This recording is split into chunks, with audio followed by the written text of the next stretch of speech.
हाँ, तो अभी हमने जो कल देखा था उसका समरी लूंगा मैं। कल हमने देखा था एकलव्य के बारे में। तो हमने जाना था कि एकलव्य जो था, द्रोणाचार्य ने इसलिए उसको शिक्षा नहीं दी कि वो धनुर्धर सर्वश्रेष्ठ धनुर्धर था या अर्जुन से अच्छा, बल्कि इसलिए नहीं दी क्योंकि वो उनके एनिमी किंगडम से बिलोंग करता था, राइट।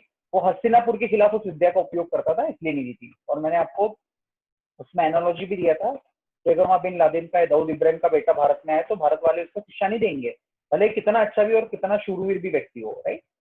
फिर हमने डिस्कस किया था वुमन इन वैदिक कल्चर। जो वैदिक वैदिक समय था, उस वक्त जो हमारे समाज में स्त्री का जो सम्मान हुआ करता था, जिस रूप में उनको देवी के रूप में माना जाता था, और किस तरह से जो सबसे बड़े युद्ध मनुष्य के इतिहास में हुए, रामायण और महाभारत, ये इसीलिए हुए थे ताकि स्त्री की रक्षा हो सके, ताकि स्त्री के का बदला हो सके। और हमने उसमें बहुत सारे एग्जाम्पल्स देखे। फिर हमने देखा कि जो सती प्रथा होती थी वैदिक समय में, वो प्रथा जो है, वो जो बाद में उसका बहुत मिसयूज हुआ था, लेकिन ओरिजिनली जब वो प्रथा थी, वो प्रथा कंपलसरी नहीं थी, वो वॉलेंटरी था। और वो भी डिपेंड करता था कि उस जो स्त्री है उसकी इच्छा है या नहीं है। भले ही वो बहुत प्रेम करती थी, लेकिन कभी कुछ रिस्पॉन्सिबिलिटीज होती थी बच्चों की या कुछ और होता था। जैसे हमने एग्जाम्पल देखा कि माद्री सती में गई थी, लेकिन कुंती महारानी सती में नहीं गई थी, जबकि दोनों ही उतना प्रेम करते थे पांडु महाराज से, राइट। तो सती जो था, और हमने ये भी देखा कि हमको जो हमारे जो ब्रिटिशर्स लोग आए थे, उन्होंने इसके मतलब बुक्स लिखे जो कि बहुत हद तक गलत थे। कुछ चीजें सही भी थी उसमें, लेकिन उन्होंने इतना बड़ा चढ़ा के बताया और हम लोग को हमारी संस्कृति के प्रति हमारे नजर में हमारी संस्कृति को गिरा दिया, राइट। फिर हमने ये भी देखा कि ये सिर्फ इंडिया का तो बताते हैं हमको लोग, लेकिन यूरोपियन हिस्ट्री में क्या होता था 15वीं सदी तक, कितना गलत था, राइट। तो वो भी हमने देखा। फिर हमने चाइल्ड मैरिज के बारे में देखा कि वैदिक टाइम्स में चाइल्ड मैरिज मतलब एक्चुअली होता क्या था। ऐसा तो नहीं था कि उनको साथ में रखा जाता था, एक एंगेजमेंट के जैसे पहले हो जाता था, ताकि लड़का लड़की एक दूसरे को बचपन से बहुत अच्छे से जाने, एक दूसरे के प्रति प्रेम बढ़े, एक दूसरे के प्रति रिस्पेक्ट बढ़े उन लोगों का। और फिर जब वो एक पर्टिकुलर एज के हो जाते थे, उनको साथ में रखते थे, राइट। मैं एक कल उसमें बोलना भूल गया, आज भी आप देखिए, आज की डेट में भले ही लोग बोलते हैं कि चाइल्ड मैरिज नहीं चाइल्ड, लेकिन ये जो नैसर्गिक चीज है, राइट, किसी भी एक लड़के को या लड़की को एक पर्टिकुलर एज में आने के बाद में टिपिकली एक आकर्षण हो जाता है किसी लड़के एक अपोजिट सेक्स के प्रति। तो उसमें क्या है बेसिकली कि अभी भी आप देखो गर्लफ्रेंड बॉयफ्रेंड का जो चक्कर है यूजुअली अर्ली डेज में ही शुरू होता है, राइट। और भी जो मोस्ट डेवलप्ड नेशन है यूनाइटेड स्टेट्स, अगर यूनाइटेड स्टेट्स की अगर आप बात करोगे तो यूनाइटेड स्टेट्स में the biggest problem is actually teenage pregnancy, right. At the age of 15-16 वहां पे हो जाता है। तो चाइल्ड मैरिज जो था उस वक्त साइंटिफिक था और उस वक्त सही से उसका पालन भी हुआ करता था। लेकिन मैंने बताया कि चाइल्ड मैरिज सती प्रथा अभी अलाउड नहीं है, तो उसका हम बिल्कुल समर्थन नहीं करते, लेकिन हमको जो ओरिजिनल था वो भी समझना चाहिए था और उसका मिसयूज कैसा हुआ था वो भी फैक्ट। फिर हमने देखा था मीट ईटिंग और एनिमल सेक्रीफाइसेस के बारे में, जो वेदास में बताया जाता है कि मांस खाते थे वैदिक समय में। हाँ बिल्कुल, तो हमने बताया, हमने उसके अंदर डिस्कस किया था कि जो 3 प्रकार के स्वाभाविक नैसर्गिक लोग होते हैं, सत्वगुणी, रजोगुणी, तमोगुणी। तो ये जो मीट ईटिंग था ये टिपिकली तमोगुणी लोगों के लिए हुआ करता था, क्योंकि उस लेवल पे नहीं थे वो। और धीरे धीरे उनको इस तरह से मीट ईटिंग होता था उनका कि ऐसा नहीं कि हर दिन मीट खाते थे वो, राइट। महीने में किसी एक दिन होता था, उसमें भी थोड़ा बहुत खाते थे वो, राइट। और फिर हमने देखा था क्षत्रियो को कुछ अलाउड था मीट ईटिंग खाने के लिए जब वो वॉर पे जाते थे, ऐसे परिस्थिति में रहते थे। और बहुत रेयर ऐसे एग्जाम्पल है जहाँ पे कुछ ब्राह्मणों ने कुछ एक पर्टिकुलर परिस्थिति में खाया था, लेकिन इसका मतलब ये नहीं है कि वो हमेशा ही मीट खाते थे, राइट। अभी इसमें प्रॉब्लम क्या हो जाता है, जैसे मैंने स्टार्टिंग में बताया था अर्ध कुकुट न्याय, अर्ध कुकुट न्याय वाला जो स्टोरी बताया था, ये जो लोग हमके स्टोरीज बताते हैं उसमें से उतना ही स्टोरी उनको उस स्टोरी पे विश्वास है, लेकिन हम उनको बोलेंगे कि दूसरी स्टोरी है, वो बोलेंगे नहीं वो स्टोरी गलत है। उनको जो स्टोरी बताना है वो ही फोकस करते हैं हमारे ऊपर कि यही सही था, बाकी चीज एग्जिस्ट नहीं करती। तो ये तो अर्ध कुकुट न्याय हो गया बेसिकली। फिर हमने एनिमल सेक्रीफाइस के बारे में देखा था, वेदास में जो एनिमल सेक्रीफाइस होता है वो किस तरह से होता था। तो ऑफकोर्स एनिमल सेक्रीफाइस कलयुग में अलाउड नहीं है, इनफैक्ट ये भगवान का नियम बनाया हुआ है। और ये भी बात हमको जानना है कि भगवान बुद्ध का जो जन्म हुआ था, जो अवतार हुआ था, इसीलिए हुआ था क्योंकि लोग वेद के नाम पे जानवरों की हत्या कर रहे थे, जो बिल्कुल निंदनीय था, बिल्कुल गलत था, राइट। कोई बोल सकता है कि भगवान बुद्ध तो फिर भगवान थे तो उन्होंने सही से नॉलेज क्यों नहीं दिया। नहीं, वो कलयुग में अलाउड ही नहीं है बेसिकली, वो अलाउड ही नहीं था एनिमल सेक्रीफाइस, तो उन्होंने इसलिए उस चीज को बैन करवा दिया था, राइट। तो भगवान बुद्ध अहिंसा के लिए आए थे।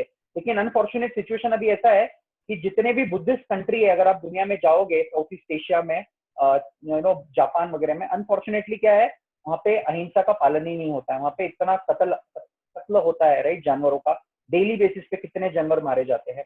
एनीवे, तो एनिमल सेक्रीफाइस जो होता था वेदास में, वो यूजुअली इसीलिए हुआ करता था ताकि एक तो टेस्ट होता था कि वो यज्ञ सही से हुआ या नहीं हुआ, और जब यज्ञ में उसकी आहुति चढ़ाई जाती थी उस प्राणी की, उसको एक नया शरीर मिलता था जो कि बहुत दिव्य शरीर होता था, राइट। तो ये इस तरह से एनिमल सेक्रीफाइस होता था। ये सारी चीजें हमने कल देखी। आज हम देखेंगे कुछ नए प्रश्न, और उसके बाद, उसके पहले मैं फिर से एक फाउंडेशन रखना चाहता हूँ जो बार बार मैं इस पूरे हर स्लाइड में, हर सेशन में बताता हूँ। जब भी हम वैदिक ज्ञान लेते हैं वो कभी भी एक सोर्स से नहीं होता है, वो गुरुजन होते हैं, वो साधु जो पुराने गुरुजन होते हैं उनसे, और शब्द तीनों में होना चाहिए, राइट। ऐसा नहीं कि कहीं पे हमने टीवी सीरियल में देख लिया या कहीं पे किसी ने कुछ बोल दिया, वो असली में है कि नहीं। हमारा कर्तव्य बनता है जाके देखें हम कि हमारे शास्त्र में ऐसा सचमुच बोला गया था या नहीं बोला गया था। और मैंने आपको ये भी बताया था कि आपको अगर बहुत ऑथेंटिक शास्त्र भी चाहिए तो गीता प्रेस की जितनी किताबें है, स्पेशली रामायण महाभारत, मैं सबसे विनती करूंगा आपके पास जितना समय हो उतने समय के लिए आप वाल्मीकि रामायण गीता प्रेस से और वेद व्यास जी ने लिखी हुई रामायण महाभारत, इसका बिल्कुल आप उसको पढ़िए, एग्जैक्टली क्या था, राइट। थोड़ा समय लगेगा लेकिन आपको ओरिजिनल नॉलेज रहेगा, राइट। अभी हम देखेंगे कि महाभारत के काल में जो अधर्म, महाभारत के युद्ध में अधर्म हुआ था क्या। एक मिनट रुकिए, ठीक है।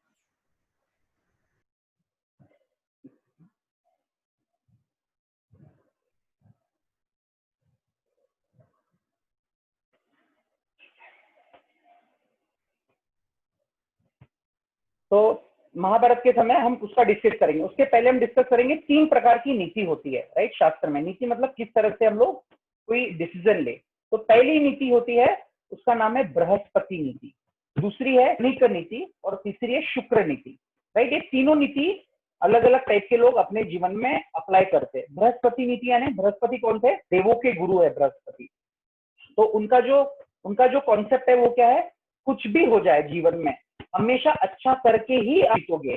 अगर हार भी स्वीकार करनी पड़ी तो भी चलेगा, लेकिन हमें सच के साथ ही चलना चाहिए, राइट। उसका एक उदाहरण हम दे सकते हैं, हरिश्चंद्र महाराज जो थे, उनके जीवन में कुछ भी समस्या आ जाए, कुछ भी है, लेकिन वो क्या करते थे, कभी भी सत्य का पाथ नहीं छोड़ते थे, राइट। तो ये बहुत अच्छी चीज है और इसका पालन भी करना चाहिए, राइट। लेकिन हम देखेंगे हमारे जीवन में भी हम पूरी तरह से बृहस्पति नीति कितना भी प्रयास करें हम फॉलो नहीं कर सकते। किसी न किसी कारण से ये बृहस्पति नीति में मतलब हम अप्लाई नहीं कर सकते उसको हमारे प्रैक्टिकल जीवन में। और अगर अप्लाई भी करते हो तो उसके दुष्परिणाम भी कुछ होते हैं। जैसे मैंने बताया था कि शास्त्र में या हमारे वैदिक संस्कृति में कोई भी चीज पूरी तरह से अच्छी या पूरी तरह से बुरी नहीं है। उसको आप किस जगह पे अप्लाई करते हो, किस चीज के लिए अप्लाई करते हो, उसका रिजल्ट क्या होगा उस पर डिपेंडेंट है। हमारे स्वार्थ के लिए नहीं करना है हमको, लेकिन किसी अच्छी चीज को एस्टेब्लिश करना है तो बृहस्पति नीति शायद बहुत बार अप्लाई नहीं कर सकते। दूसरी जो नीति है वो है कणिक नीति। कणिक नीति शकुनी जो फॉलो करता था, दुर्योधन जो फॉलो करता था कि कुछ भी हो जाए जीतना है, किसी भी प्रकार से हम कुछ भी करें लेकिन हमको जीतना है, मतलब है। जैसे शकुनी ने भीम जैसे बच्चा था लेकिन उसके प्रति उन्होंने इतना बुरा कार्य किया, उनको बचपन में जहर दे दिया और किस तरह से एक ऐसा महल बनाया लाक्षागृह जिसमें पांडव को भेजा, राइट। तो उन्होंने ऐसे अपने जीवन में अलग अलग प्रकार की नीति अपनाई, वो कणिक नीति थी। तो कणिक नीति तो बिल्कुल फॉलो नहीं करना चाहिए। और तीसरी प्रकार की जो नीति होती है शास्त्र बताते हैं वो होती है शुक्र नीति। शुक्र नीति, शुक्राचार्य भी एक बड़े आचार्य थे और वो माना जाता है कि जो असुर कुल है उनके राजा, उनके गुरु हुआ करते थे, राइट। जैसे बलि महाराज के भी जो आचार्य थे वो शुक्राचार्य थे। तो वो क्या बोलते हैं, उनकी नीति क्या है कि कुछ अगर आपको अच्छा एस्टेब्लिश करना है अपने जीवन में, कुछ बड़ा प्राप्त करना है, तो कभी कभी आपको एक छोटे धर्म का सेक्रीफाइस करना पड़ता है। एक सिंपल सा उदाहरण दूंगा मैं आपको। फॉर एग्जाम्पल, अगर आप एक आपके घर के सामने से कोई जानवर जा रहा है, राइट, और वो भाग के गया आपके सामने से, आपको पता है कि वो जानवर किधर गया, और पीछे से एक आदमी उसकी हत्या करने के लिए आया, और वो जानवर अच्छा है, ऐसा नहीं बोल रहा हूँ कि वो पागल हो गया था या कुछ हो गया था, बहुत अच्छा जानवर था, राइट। लाइक उदाहरण के तौर पे उस जानवर को ले लो, गाय को ले लो, ठीक। वो गाय जा रही है और आपको पता है कि गाय कहाँ पे जाके छुपी है, और पीछे से एक आता है, बुचर आता है, वो मारना चाहता है गाय को। तो अब वो पूछेगा आपको कि गाय किधर है, तो आप क्या बोलोगे, उसको सही आंसर दोगे या गलत आंसर दोगे। अगर आप सही दोगे तो गाय की हत्या हो जाएगी, अगर आप गलत दोगे तो आप झूठ बोलोगे, लेकिन उससे क्या होगा, एक प्राणी का जीवन बच जाएगा। तो ये हो गया एक सिंपल सा एग्जांपल है आपको शुक्र नीति का अप्लाई करने की अपने लाइफ में। और ऐसा शुक्र नीति जीवन में, इनफैक्ट जब बच्चा जन्म लेता है तब से माता शुक्र नीति कहीं ना कहीं अप्लाई करती है। फॉर एग्जाम्पल, जब बच्चा छोटा होता है उसको जब दवाई दी जाती है तो बच्चा क्या बोलता है, दवाई नहीं चाहिए, दवाई नहीं चाहिए। तो मम्मी क्या बोलती है, नहीं बेटा ये दवाई बहुत मीठी है, ये कड़वी नहीं है, इसको थोड़ा सा ले ले, बहुत अच्छा है, इसमें बिल्कुल नहीं है, और कलरफुल दवाई होती है, राइट, यूजुअली।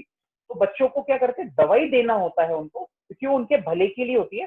तो हम लोग थोड़ा सा झूठ बोलना पड़ता है उस वक्त, लेकिन उस झूठ का रिजल्ट क्या है, उस झूठ का रिजल्ट ये है कि बच्चा बहुत अच्छे उस दवाई को लेगा और उसकी जो बीमारी है वो दूर हो जाएगी, राइट। बच्चों को बड़ा डर लगता है, कभी इंजेक्शन लेना है, ये लेना है, तो हम बोलते नहीं नहीं कुछ पेन नहीं होगा, बहुत अच्छा है, ये पेनलेस है, ये डॉक्टर बहुत अच्छे हैं। तो हम हमारे जीवन में अगर देखें तो इसको बहुत बार शुक्र नीति का हमारे जीवन में काफी बार हम आचरण लेते हैं, राइट। अभी बात करेंगे महाभारत के युद्ध की, राइट। तो पहले तो लोग बोलते पितामह भीष्म जो थे उनको भी शुक्र मतलब गलत तरीके से मारा गया। पितामह भीष्म को गलत तरीके से नहीं मारा गया। पहले तो मैं बताना चाहूंगा कि पितामह भीष्म जो है महाभारत के एक बहुत ही उच्च कोटि के पात्र है, राइट। भले ही उन्होंने एक अधर्म का साइड दिया था और उसका भी एक रीजन था, कि वो बहुत बड़े भगवान के भक्त भी थे और उन्होंने अपने आप को इस तरह से, उन्होंने ये सब क्यों किया बेसिकली अपने जीवन में, क्योंकि सबसे पावरफुल अगर कोई महाभारत के टाइम में था वो पितामह भीष्म थे। उनको मारना इम्पॉसिबल था, उनके पास इच्छा मृत्यु का वरदान था और वो गंगा मैया के पुत्र थे, परशुराम से विद्या ली थी, राइट। और उनको मारना ऑलमोस्ट असंभव था, राइट। लेकिन पितामह भीष्म ने ये प्रूफ सिद्ध किया कि आप कितने भी शक्तिशाली हो, कितने भी पावरफुल हो, कितने भी ज्ञानी हो, अगर आप अधर्म का साइड देते हो तो आपकी हार निश्चित होनी है। तो ये एग्जाम्पल सेट करने के लिए भगवान ने उनका अपने महाभारत में उपयोग किया, भगवान ने, आप ऐसा बोल सकते हो। इनफैक्ट मैंने कुछ दिन पहले बताया था, जो हम विष्णु सहस्त्रनाम का दान करते हैं, विष्णु सहस्त्रनाम किसने बोला है, भीष्म उवाच, पितामह भीष्म ने बोला हुआ है। विष्णु सहस्त्रनाम महाभारत में आता है, जब पूरा वॉर खत्म हो जाता है उसके बाद, और वो कहाँ बोलते हैं, जब वो एक एरो के बेड पे रहते, एरो के शैया पे लेटे हैं, उस वक्त उनमें इतना ज्ञान होता है, उन्होंने विष्णु सहस्त्रनाम बोला था, राइट। तो अभी पितामह भीष्म को कैसा मारा गया बेसिकली, तो पितामह भीष्म जब वॉर कर रहे थे, पहले दिन तो अभिमन्यु ने उनके साथ बहुत घमासान युद्ध किया। उसके बाद में एक दो दिन ऐसा हुआ कि पांडव कोई भी मर नहीं रहे थे और दुर्योधन की जो आर्मी थी, कौरव की जो आर्मी थी, उनको बड़ी क्षति पहुंच रही थी। तो दुर्योधन बहुत गुस्सा हो गया और उसने पितामह भीष्म को बोला कि मुझे पता है आपको आपके सारे जो पांडव है उनके प्रति बहुत प्रेम है, तो आप मेरे साइड से सही से फाइट नहीं कर रहे हो। जबकि ऐसा नहीं था, उन्होंने अपनी पूरी लगन शक्ति से प्रयास किया था। तो भीष्म पितामह के पास में 5 बाण थे। वो जो बाण थे, उन्होंने एक पर्टिकुलर तपस्या करके इस तरह से उस बाण को लिया था ताकि 5 पांडव उससे मर सकते हैं। ये दुर्योधन को पता था। तो दुर्योधन ने क्या किया, मुझे लगता है कि आप वो बाण उसका दुरुपयोग करोगे, आप या शायद पांडव को दे दोगे या उसका उपयोग नहीं करोगे, तो आप मुझे वो बाण दे दो। तो दुर्योधन वो बाण लेके अपने पक्ष में चले गया। तो उस वक्त जब होता था ना, जब भी वॉर, तो वो बड़ा ही फ्रेंडली भी होता था। मतलब ऐसा नहीं कि दिन में अगर युद्ध चल रहा है तो शाम के समय में एनिमी कैंप में आप जाके बातचीत कर सकते हो, सब कुछ हो सकता था। तो कृष्ण को ये बात पता थी। और कृष्ण जो है, भगवान कृष्ण, अगर कोई किसी ने किसी को कुछ वरदान दिया है तो उसको तोड़ने का प्रयास नहीं करेंगे भगवान, उसको इंश्योर करेंगे। जैसे हिरण्यकशिपु को वरदान मिला था कि उसको आकाश में नहीं मरेगा, जल में नहीं मरेगा, अलग अलग प्रकार के वरदान मिले थे। मनुष्य नहीं मार सकता, प्राणी नहीं मार सकता। तो भगवान ने जो ब्रह्मा जी ने वरदान दिया था हिरण्यकशिपु को, उसका पूरा पालन करके उसका विनाश किया, राइट। तो ये एक एग्जाम्पल दिया मैंने कि भगवान जब किसी चीज का वरदान मिलता है तो इंश्योर करते हैं कि उसका फॉलो हो, वो पूरी तरह से फॉलो हो, वो ब्रेक ना हो। तो कृष्ण भगवान ने क्या किया, फिर एक स्ट्रेटेजी बनाई। उन्होंने युधिष्ठिर को बोला कि आप दुर्योधन के पास जाइए शाम के समय में, युद्ध के दिन, जब दुर्योधन ने ले लिया था। और पितामह भीष्म ने ये वाव लिया था कि अगले दिन मैं 5 पांडव को 5 बाण से मार दूंगा, राइट। तो कृष्ण पता था कि पितामह भीष्म ये भी कर भी सकते हैं और वो चाहते थे कि ये हो नहीं। तो युधिष्ठिर महाराज को उन्होंने दुर्योधन के पास भेजा। और दुर्योधन, एक समय ऐसा था जब दुर्योधन के ऊपर कुछ अटैक हुआ था गंधर्वों से, गंधर्व लोग के कुछ लोग थे, और उस समय उनको पांडव या युधिष्ठिर, अर्जुन, इन लोगों ने बचाया था। तब दुर्योधन युधिष्ठिर को एक वचन दिया था कि मैं आपको जब भी कुछ लगेगा तो मुझसे आप मांग सकते हो। तो युधिष्ठिर महाराज को उन्होंने याद दिलाया कृष्ण भगवान ने कि ऐसा कुछ वचन आपको दुर्योधन ने दिया था। और दुर्योधन के पास गए वो, और दुर्योधन से उन्होंने उस वक्त उस बाण का मांग किया और दुर्योधन को देना पड़ा वो, राइट। उस वक्त भी इतने लेवल के इथिक्स थे लोगों में, राइट। भले ही दुर्योधन कितना भी बुरा हो, कुछ भी हो, लेकिन कुछ टाइप का एथिक्स था और वो 5 बाण ले लेते। तो इससे क्या हो गया, एक स्ट्रेटेजी थी, राइट। युद्ध में कभी भी आप स्ट्रेटेजी अप्लाई करते हो, इसमें कोई तरह का चीटिंग वीटिंग तो नहीं था, और उन्हें दुर्योधन से लिया। तो ऑफकोर्स क्योंकि वो बांध चले गए थे, तो पितामह भीष्म फिर पांडवों को नहीं मार सके। ये पहला पार्ट हो गया। दूसरा पार्ट हम देखेंगे, शुक्र नीति कब से अप्लाई की गई, भगवान कृष्ण ने शुक्र नीति का पालन कब किया। इसके पहले मैं बताना चाहूंगा कि भगवान कृष्ण ने सबसे पहले तो जब द्रौपदी का वस्त्रहरण हुआ था, तो भगवान बहुत बहुत गुस्सा हो चुके थे, और उन्होंने डिसाइड कर दिया था कि जितने भी लोग हैं सबकी सब होना चाहिए, या सब ने द्रौपदी से शरण लेके उसकी माफी मांगनी चाहिए, राइट। तो जब महाभारत का जो वॉर हुआ, उसके बाद तो 13-14 साल वो लोग चले गए। उसके बाद में जब भगवान कृष्ण आए, तो उन्होंने शांति दूत बन के प्रस्ताव रखा कौरवों के सामने, धृतराष्ट्र के सामने, ये वॉर आप छोड़ दो, इसको खत्म कर दो। तो आपके जितने पुत्र है उनको सबको बोलो कि द्रौपदी से माफी मांगे। सबसे पहले उन्होंने वो बोला। दूसरा चीज उन्होंने बोला कि एटलीस्ट आप कुछ पार्ट जो है इस राज्य का आप इनको पांडव को दे दो, उनको पूरा राज्य नहीं चाहिए, कुछ तो दे दो। लेकिन बिल्कुल दुर्योधन बिल्कुल नहीं माना। धृतराष्ट्र तो कृष्ण मोह में बिल्कुल पागल था, तो उसको कुछ समझ में नहीं आता था। इनफैक्ट फिर भगवान ने लास्ट में बोला कि आप 5 गांव दे दो, 5 गांव दे दो 5 पांडवों को, छोटे छोटे विलेजेस, वहां पे राज्य करेंगे वो। लेकिन दुर्योधन ने क्या बोला, 5 गांव क्या, मैं तो 1 फीट भी जमीन नहीं दूंगा इनको, बिल्कुल एक किन की तरह जितना जमीन उतना भी नहीं दूंगा। और उसने डिसाइड किया कि वॉर करना है। तो भगवान ने एक्चुअली, और उसके बाद में व्यासदेव जी भी आए थे, उन्होंने भी समझाने का प्रयास किया, काफी लोगों ने समझाने का प्रयास किया। लेकिन क्या हुआ, वो लोगों ने बिल्कुल भी इनकी बात सुनी नहीं, राइट। कृष्ण भगवान की बात नहीं, व्यासदेव जी की बात नहीं सुनी, किसी की भी बात नहीं सुनी। तो फिर अल्टीमेटली क्या करना पड़ा, वॉर होना पड़ा। उसके बाद में जब अभिमन्यु का मृत्यु हुआ, और अभिमन्यु का जो पात्र बहुत ही फैसिनेटिंग पात्र है महाभारत में। पहले तो उनकी जो उम्र थी वो सिर्फ 16 साल के थे, और वो किसके पुत्र थे, अर्जुन और सुभद्रा मैया के पुत्र थे वो। सुभद्रा मैया कौन थी, कृष्ण की सगी बहन थी, राइट। तो उनके पुत्र थे वो। तो जब अभिमन्यु, तो इन लोगों ने क्या स्ट्रेटेजी बनाई कि जब कौरवों को पता चला कि हम लोग बहुत वीक हो रहे हैं और हमारे हमारे जो आर्मी है उसको बहुत क्षति पहुंच रही है, तो उन्होंने डिसाइड किया कि हम चक्रव्यूह बनाएंगे। तो ये एक स्ट्रेटेजी होता है युद्ध में। तो चक्रव्यूह में एंटर करने के लिए सिर्फ 3 लोग जानते थे पांडव के साइड में। एक कृष्ण भगवान स्वयं, और उन्होंने तो कसम खाई थी कि मैं युद्ध में कोई हथियार या वेपन नहीं उठाऊंगा। दूसरा अर्जुन, और तीसरे जो थे अभिमन्यु। ये 3 लोग जानते थे। और उस दिन ऐसा हो गया था कि अर्जुन को काफी दूर रखा गया उस चक्रव्यूह से, और अभिमन्यु को यह ज्ञान था। लेकिन अभिमन्यु को क्या ज्ञान था, चक्रव्यूह में एंटर कैसे करना है, और वो भी कैसे सीखा था वो। तो जब सुभद्रा मैया जब प्रेग्नेंट थी, तो अर्जुन जो है पढ़ रहे थे, और वो बता रहे थे कि चक्रव्यूह में कैसे एंटर करना है। तो ये सुभद्रा मैया ने इतना पाठ सुना, लेकिन जब उन्होंने वो स्टोरी बताई कि चक्र कैसे बाहर आना है, तब तक सुभद्रा मैया सो चुकी थी। इसलिए अभिमन्यु को सिर्फ आधा ही नॉलेज मिला था कि एंटर कैसे करना है, और वो बहुत बहुत पावरफुल थे, राइट। इनफैक्ट पहले दिन जब वॉर हुआ था, अभिमन्यु और पितामह भीष्म में इतना जोरदार युद्ध हुआ कि पितामह भीष्म भी मतलब आश्चर्य हो गया। उनको बहुत खुशी हुई कि उनका पौत्र जो है, पौत्र का पौत्र इतना शक्तिशाली है।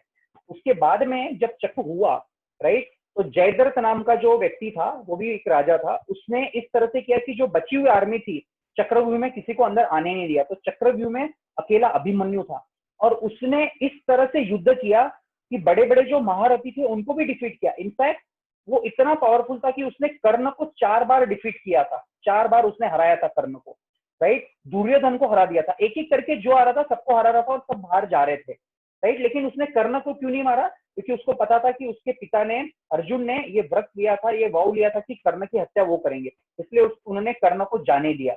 लेकिन जब इन्होंने देखा कि इतना जब प्रॉब्लम हो रहा है, तो ये सब लोग जो थे महारथी, तो क्या होता है, एक रूल होता है युद्ध में, एक महारथी दूसरे महारथी के साथ युद्ध कर सकता है। तो अभिमन्यु महारथी था, दुर्योधन महारथी था, कर्ण महारथी थे, द्रोणाचार्य महारथी थे, इतने सब जो 7 महारथी थे, इन्होंने 7 साइड से अभिमन्यु के ऊपर अटैक किया और अभिमन्यु का वध किया, एकदम धर्म के प्रिंसिपल के अगेंस्ट में, राइट। अगर उसके साथ एक एक वॉर करते तो शायद अभिमन्यु सबको खत्म कर सकता था, इतनी उसमें शक्ति थी बेसिकली, राइट। तो जब अभिमन्यु का मृत्यु हुआ तो अर्जुन बहुत दुखी हुआ और बहुत रोए वो, राइट। और उन्होंने फिर प्रण लिया कि जयद्रथ, क्योंकि जयद्रथ ने रोक के रखा था पूरे आर्मी को, उन्होंने अगले दिन ये प्रण लिया कि अगले दिन मैं जयद्रथ का वध करके ही रहूंगा सूर्यास्त के पहले।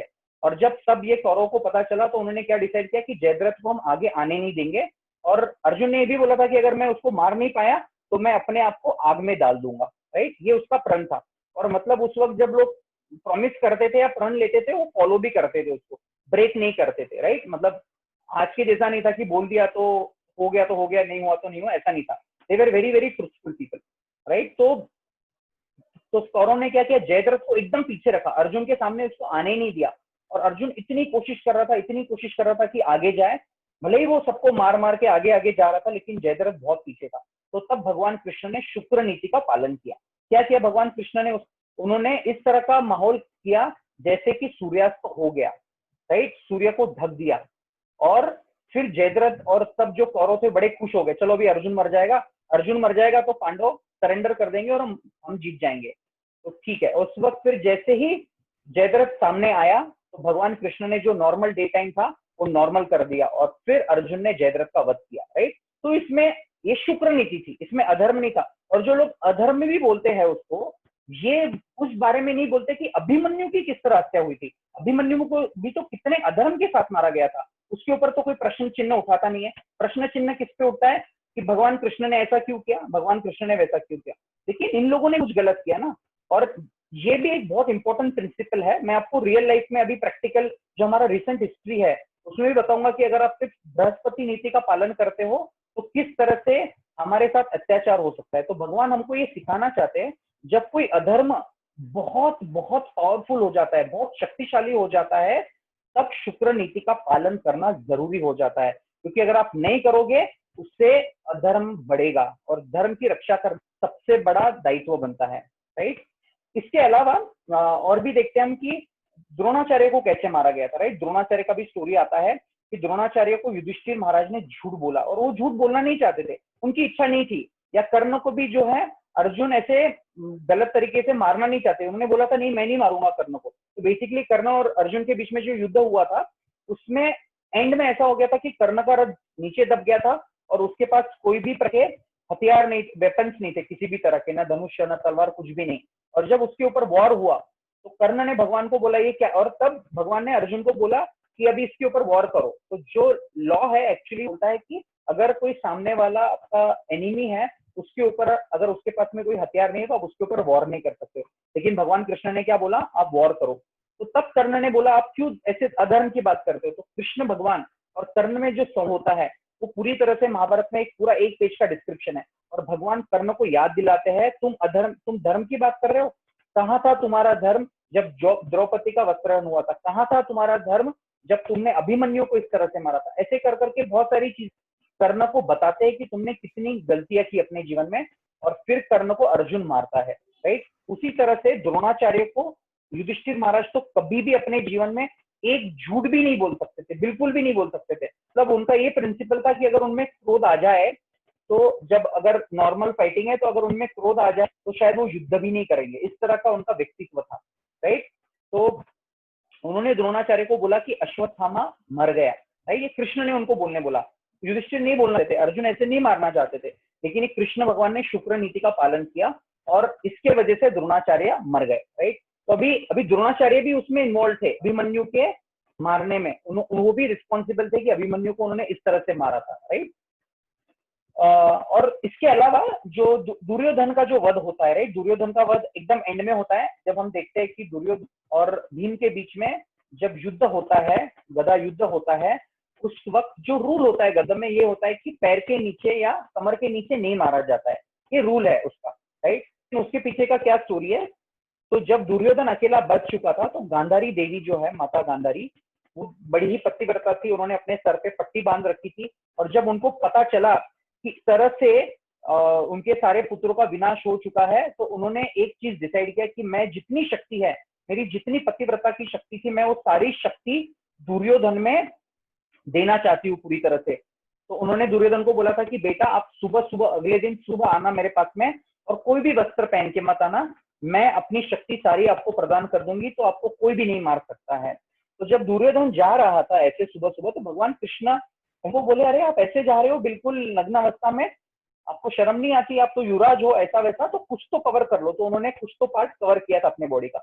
और जब गांधारी के सामने गए उनका क्या हो गया, उनको पूरे बॉडी को उनको स्ट्रेंथ मिली, सिवाय उनके जो पेट के नीचे का जो थोड़ा सा पार्ट था वहां पे उनको स्ट्रेंथ नहीं मिली। वो जो पार्ट था वो उनका एक वीक पॉइंट था, राइट। और जब युद्ध हुआ था और दो चीज थी इसके लिए। पहला तो दुर्योधन, भीम ने भी ये व्रत लिया था, क्योंकि जब द्रौपदी का रण हो रहा था तो दुर्योधन ने अपनी जांघों पे हाथ मार मार के कहा था कि आओ मेरी जांघों पे। तब भीम को बहुत गुस्सा आया था और उन्होंने ये व्रत लिया था कि मैं तेरी जांघें पूरी तरह से तोड़ूंगा, उसका उसका विनाश करूंगा, राइट। तो ये एक चीज थी। दूसरी चीज ये भी थी कि कृष्ण भगवान चाहते थे कि इसका वध हो, क्योंकि अगर दुर्योधन जिंदा रह जाता, राइट, तो वो राजा बनता, अगर वो राजा बनता तो अधर्म होता। और युद्ध बहुत घमासान हुआ था, बहुत घमासान हुआ था भीम और दुर्योधन के बीच में, और ऐसा प्रतीत होता था कि शायद भीम हार जाएगा। उस वक्त भगवान कृष्ण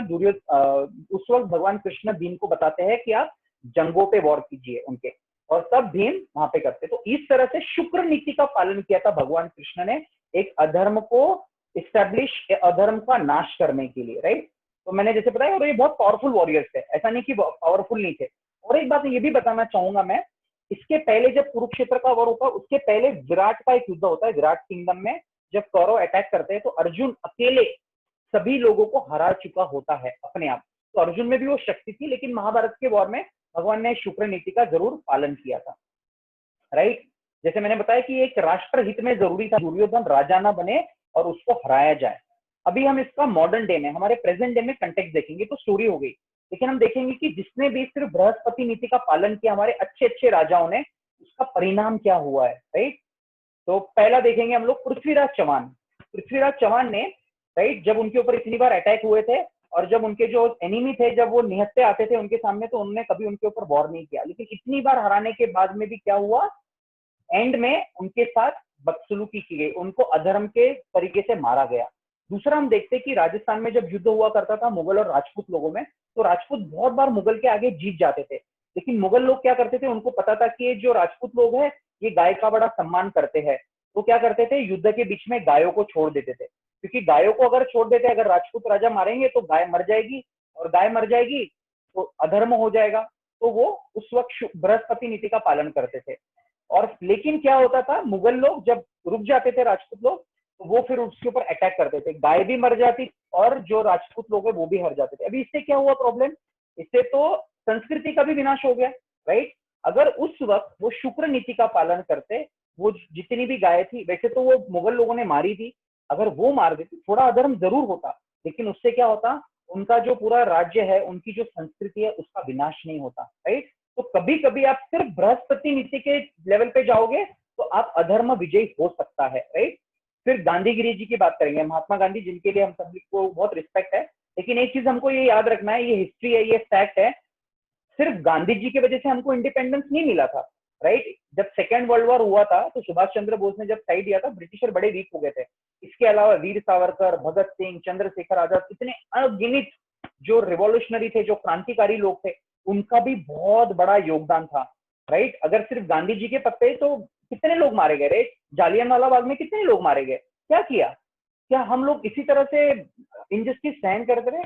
तो भगवान हमको महाभारत से ये भी सीखे, अगर हमारे जीवन में किसी प्रकार का बहुत ना इंसाफी होता है, बहुत एक्सट्रीम, सिर्फ हमने नहीं सोचना चाहिए, काफी लोगों को भी लगना चाहिए कि हमारे साथ इंजस्टिस हुआ है, तब हमको कुछ ऐसे तरीकों का यूज करना चाहिए जिससे हम धर्म की रक्षा करें, राइट। हमको हमको ऐसा नहीं कि हमारे साथ कितना भी अधर्म होता रहे हम उसको सहन करते रहे, ये बात भगवान कृष्ण नहीं सिखाते हमको महाभारत से। फिर इसके अलावा हम देखते हैं शिवाजी महाराज। तो शिवाजी महाराज ने हर समय पे अलग अलग स्ट्रेटेजी यूज की, उन्होंने शुक्र नीति का भी पालन किया, तभी तो इतना विजय प्राप्त कर पाए वो। जैसे हम एग्जाम्पल देखते हैं, जब उन्होंने अफजल खान को मारा था, अफजल खान को किस तरह से मारा था उन्होंने, उनके ऊपर जब अटैक हुआ था उनको पता था कि अफजल खान चीटिंग करेगा, राइट, वो चीटिंग करेगा, तो उन्होंने इस तरह से उनको वॉर किया, उनके ऊपर आक्रमण किया कि वो मारे गए। और हर जगह जब उनको बंदी बनाया था औरंगजेब ने, तो वहां से भाग के भी कैसे आए थे। तो उन्होंने शुक्र नीति का पालन जीवन में युद्ध जीतने के लिए किया था, और खुद के लिए नहीं किया था, धर्म की स्थापना, स्वराज्य की स्थापना करने के लिए किया था, स्वार्थ के लिए नहीं किया था अपने, राइट। फिर हम देखते हैं यही चीजें हमारे देश में आजकल होती है कि लोग अच्छा अच्छा करने जाते हैं, तो जो माइनॉरिटी अपीजमेंट होता है अपने देश में या कई जगह पे, राइट, स्पेशली भारत में होता है, यही होता है कि नहीं नहीं उनको ये करो वो करो। उससे क्या हो गया देखो हमारे देश में, सब लोग जानते हैं क्या फैक्ट है, मुझे इसमें ज्यादा डिटेल बताने की जरूरत नहीं है। फिर एनकाउंटर्स जो होते हैं, राइट, जो आजकल हम देखते हैं, जब योगी जी उत्तर प्रदेश के चीफ मिनिस्टर बने तो उन्होंने कितने लोगों का एनकाउंटर करवाया। अभी एनकाउंटर तो बोलेंगे यार ये तो बिल्कुल बराबर नहीं, ऐसे कैसे मार सकते, लेकिन जो इतने बड़े लुचक के चोर थे, इतने गुंडे थे, उन्होंने क्या क्या अधर्म किया था, उनको तो आप इतना आराम से घूम रहे थे, किसी को पता भी नहीं था कहाँ थे, तो योगी जी ने ऑर्डर दिया था इन सब लोगों का एनकाउंटर करो, राइट। और फिर क्या हुआ, जैसे उन्होंने ऑर्डर दिया तो सब लोग शरण में आ गए कि नहीं नहीं हमको जेल में रखो, हमको बचा के रखो। एक एग्जांपल देना चाहूंगा, हैदराबाद या आंध्र प्रदेश में या तेलंगाना में भी रिसेंटली जब एक किसी स्त्री के प्रति एक अत्याचार हुआ था, तो वहां के जो पुलिस ऑफिसर थे, बिल्कुल बहुत अच्छा काम किया था उन्होंने, उन्होंने एनकाउंटर किया था, उसको मार दिया था और पूरे देश में एक लहर थी। लेकिन कुछ तथाकथित ह्यूमैनिटेरियन लोग जो है वो बोलते थे ऐसे कैसे कर सकते, इतना बड़ा अधर्म हुआ है और आप क्या करोगे, उसको सहन करते रहोगे। तो वहां पे भी अब देखो शुक्र नीति का पालन हुआ है। शुक्र नीति का पालन हमारे जीवन में कभी कभी करना, हमेशा नहीं, कभी कभी करना पड़ता है, राइट। और अब जस्टिस, या जब हम बात करते हैं कि हमको उसका उससे हमको कुछ न्याय मिले, तो न्याय बेसिकली हमको पूरी तरह से कॉन्फिडेंट होना चाहिए कि हम जो कर रहे हैं सिर्फ हमारे स्वार्थ के लिए नहीं कर रहे, लेकिन किसी अच्छी चीज के लिए कर रहे हैं, राइट। हम देखते हैं कि माइनॉरिटीज की बात मैं फिर से करना चाहूंगा कि जो दूसरे देश है, जहां पे अभी अफगानिस्तान में आप देखो कितने कम सिख लोग बचे, राइट। पाकिस्तान में देखो कितने कम हिंदू लोग, क्योंकि क्या हुआ वहां पे, उन्होंने पूरी तरह से नष्ट कर दिया उनको, क्योंकि और उन्होंने कुछ हथियार उनके ऊपर उठाए नहीं उस वक्त, और उनका फिर प्रॉब्लम हो गया, राइट। उसी तरह से हम देखेंगे पंडित लोगों का, कश्मीरी पंडित लोगों के साथ क्या हुआ, यही तो हुआ उनके साथ में, राइट। कितने सालों तक तो उनकी प्रति किसी ने आवाज भी नहीं उठाई, लेकिन जब अभी हमारे देश में आवाज उठती है तो लोग बोलते हैं ऐसा कैसा कर सकते हो आप, ये क्यों कर सकते हो। जैसे हमारे मिलिट्री के ऊपर जब अटैक होता है, पत्थरबाज मारते हैं, तो क्या लगता है आपको पत्थरबाजों को कुछ नहीं करना चाहिए, हम सिर्फ बृहस्पति नीति का पालन करें तो? बिल्कुल नहीं, ये तो महाभारत हमको कभी भी नहीं सिखाता। तो ऐसे अनेक उदाहरण आते हैं हमारे प्रैक्टिकल लाइफ में, जब हमारे देश हित में या कुछ अच्छा इस्टेब्लिश करने के लिए हमको जीवन में शुक्र नीति का पालन करना जरूरी होता है किसी अच्छे कार्य के लिए, ठीक है। तो ये था कि धर्म, हाँ अपेरेंटली लगता है कि भगवान ने धर्म ब्रेक किया, लेकिन धर्म ब्रेक नहीं किया भगवान ने एक धर्म को इस्टेब्लिश करने के लिए एक कोई छोटा प्रिंसिपल उस पल के लिए तोड़ा, राइट। और एक इंपॉर्टेंट चीज है, कभी भी हमको धर्म सिर्फ थ्योरी नहीं है, धर्म जो है वो थ्योरी नहीं है, उसका रिजल्ट क्या होता है पालन करके, वो बहुत इंपॉर्टेंट है। अगर हमारे धर्म करने से बहुत लोगों को प्रॉब्लम हो रहा है और बहुत मुश्किल जा रही है किसी को, जैसे हम देखते हैं आज की डेट में कुछ लोग हैं जो धर्म के नाम पे, राइट, बड़े बड़े ऑर्गेनाइजेशंस बने हैं, जय मोहम्मद, ISIS, राइट, ये तो धर्म के नाम पे ही बोलते हैं ना, जिहाद धर्म के नाम पे है, तो ये धर्म नहीं हुआ, ये धर्म नहीं है, राइट। उसका रिजल्ट क्या है, उसका परिणाम क्या है, ये देखना हमको बहुत जरूरी है, राइट। अभी हम आगे जाएंगे और दूसरा प्रश्न देखेंगे कि भगवान राम ने वाली का वध क्यों किया था, राइट। एक सेकेंड,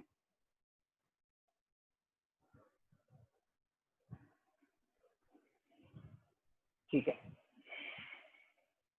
पहले तो कुछ बैकग्राउंड देता हूं मैं। जो वाली थे वो किष्किंधा क्षेत्र के राजा थे, पंपत सरोवर, आज भी ये जगह है, हम्पी कर्नाटक में ये जगह है, राइट। और जो सुग्रीव था वो छोटा भाई था, सुग्रीव जो सूर्यपुत्र था और वाली जो इंद्रपुत्र था। और सुग्रीव जो था हमेशा वाली के प्रति सबमिसिव था, उन्होंने कभी भी अपने भाई का हमेशा सम्मान किया, कभी भी उनके अगेंस्ट में कुछ रिवोल्ट नहीं किया, उन्होंने हमेशा साथ दिया। लेकिन एक बार ऐसा हुआ था कि माया नाम का एक जो दानव था, उसने वाली को आके आह्वान किया कि आओ मेरे साथ युद्ध करो तुम।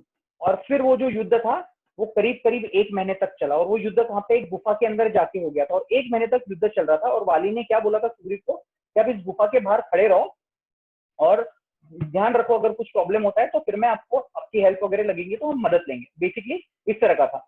तो वहां पे सुग्रीव 1 महीने से ज्यादा वहां पे खड़ा था और युद्ध का कुछ परिणाम नहीं हो रहा था। और इस तरह से ऐसे अंदर से आवाज आ रही थी, उनको लगा कि शायद वाली जो है मेरा भाई मर चुका, और उनको बड़ा दुख हुआ। तो लेकिन उनको ये भी डर था कि वो मायावी फिर से बाहर आ जाएगा, तो उन्होंने क्या किया, एक बहुत बड़ा पत्थर जो है उस गुफा के बाहर रख दिया। अभी जब सुग्रीव वापस लौटा तो उनको बहुत दुख था, बड़े दुखी थे। लेकिन उनके जो मिनिस्टर थे वहां पे, जो गुरुजन थे, उन सब लोगों ने क्या बोला कि अभी आप राजा बन जाओ। ऐसा नहीं कि वो राजा बनने की इच्छा रखते थे या वो बनना चाहते थे या उनको वाली से कोई द्वेष था, बिल्कुल ऐसा नहीं था। तो जबरदस्ती वो राजा बने अनविलिंगली, जैसे भरत महाराज को राजा बनाया गया था टेम्पररी, उसी तरह से। लेकिन जब एक कुछ दिनों के बाद में जब बाहर आया तो उनको लगा कि उनके भाई ने उनके साथ में कुछ गलत किया, उनके साथ नाइंसाफी की। उन्होंने समझने की कोशिश ही नहीं की उनके साथ में। उन्होंने क्या किया, बाली ने अपने भाई को अपने राज्य से हकाल दिया। यही नहीं किया उन्होंने, उससे बड़ा पाप उन्होंने क्या किया, उनकी जो पत्नी थी रोमा, उसको अपने वश में ले लिया और उनके साथ अत्याचार किया। तो जैसे मैंने कल भी बताया था, जो स्त्री होती है एक माता का स्वरूप होती है, उनका सम्मान होता है, और जब कभी भी किसी भी स्त्री का अपमान होता है, भगवान ये सहन नहीं कर सकते। ये बहुत इंपॉर्टेंट प्रिंसिपल बार बार हमको हमारे शास्त्र से सिखाया जाता है। तो जब उन्होंने ये इतना बड़ा पाप किया था, इसके लिए उनको सजा मिलना बहुत जरूरी था। और भगवान राम का एक बड़ा सुंदर प्रिंसिपल है, अगर आप किसी को माफ नहीं कर सकते हो, आप में क्षमता नहीं है किसी को माफ करने के लिए, तो आप माफी के पात्र नहीं हो। तो बेसिकली हम क्या एक्सपेक्ट करते हैं कि हम किसी को माफ नहीं करेंगे, हमारे साथ कुछ नाइंसाफी हुई, लेकिन हमको सब लोगों ने माफ करना चाहिए। ये प्रिंसिपल भगवान हमको नहीं सिखाते, राइट। देखो अब रावण भी देखो, रावण को भी भगवान माफ करने के लिए तैयार थे, लेकिन वो शरण में नहीं आया। उसी तरह से लेकिन इस केस में क्या हो गया था, इस केस में उसने बहुत ज्यादा अत्याचार कर दिया था उनकी रोमा के साथ में। तो जब भगवान राम जब मिले थे उनसे पर्वत पे, हनुमान जी लेके गए थे उनको सुग्रीव के पास में, तब उन्होंने बोला कि ऐसा ऐसा मेरा प्रॉब्लम है और मैं बाली का वध नहीं कर सकता हूँ, तो कृपया करके आप मेरी मदद कीजिए। और फिर बाद में वॉर हुआ, फिर हम देखते कि भगवान राम ने बाली को जो है पीछे से वॉर किया था, राइट। अब वो लोग पूछते पीछे से क्यों वॉर किया था, सामने क्यों नहीं वॉर किया? इसलिए नहीं किया क्योंकि भगवान उसको अपॉर्चुनिटी नहीं देना चाहते थे माफी मांगने के लिए, बिल्कुल, क्योंकि उन्होंने बहुत बड़ा अत्याचार किया था, राइट। तो ये जो प्रिंसिपल था भगवान का, if you don't forgive others God will not forgive you, तो ये वाला प्रिंसिपल था। तो भगवान उनको चांस बिल्कुल नहीं देना चाहते थे। लेकिन अभी हम परिणाम देखिए उसका, हमको क्या होता है, हमको सिर्फ स्टोरी यहाँ तक बताई जाती है, उसके आगे की स्टोरी हमको कोई बताता नहीं है। जब बाली का वध हुआ तो कुछ पल के लिए उसने जरूर भगवान को बोला कि आपने मेरे साथ ऐसा क्यों किया, वैसा क्यों किया, पीछे से क्यों वॉर किया, सब कुछ।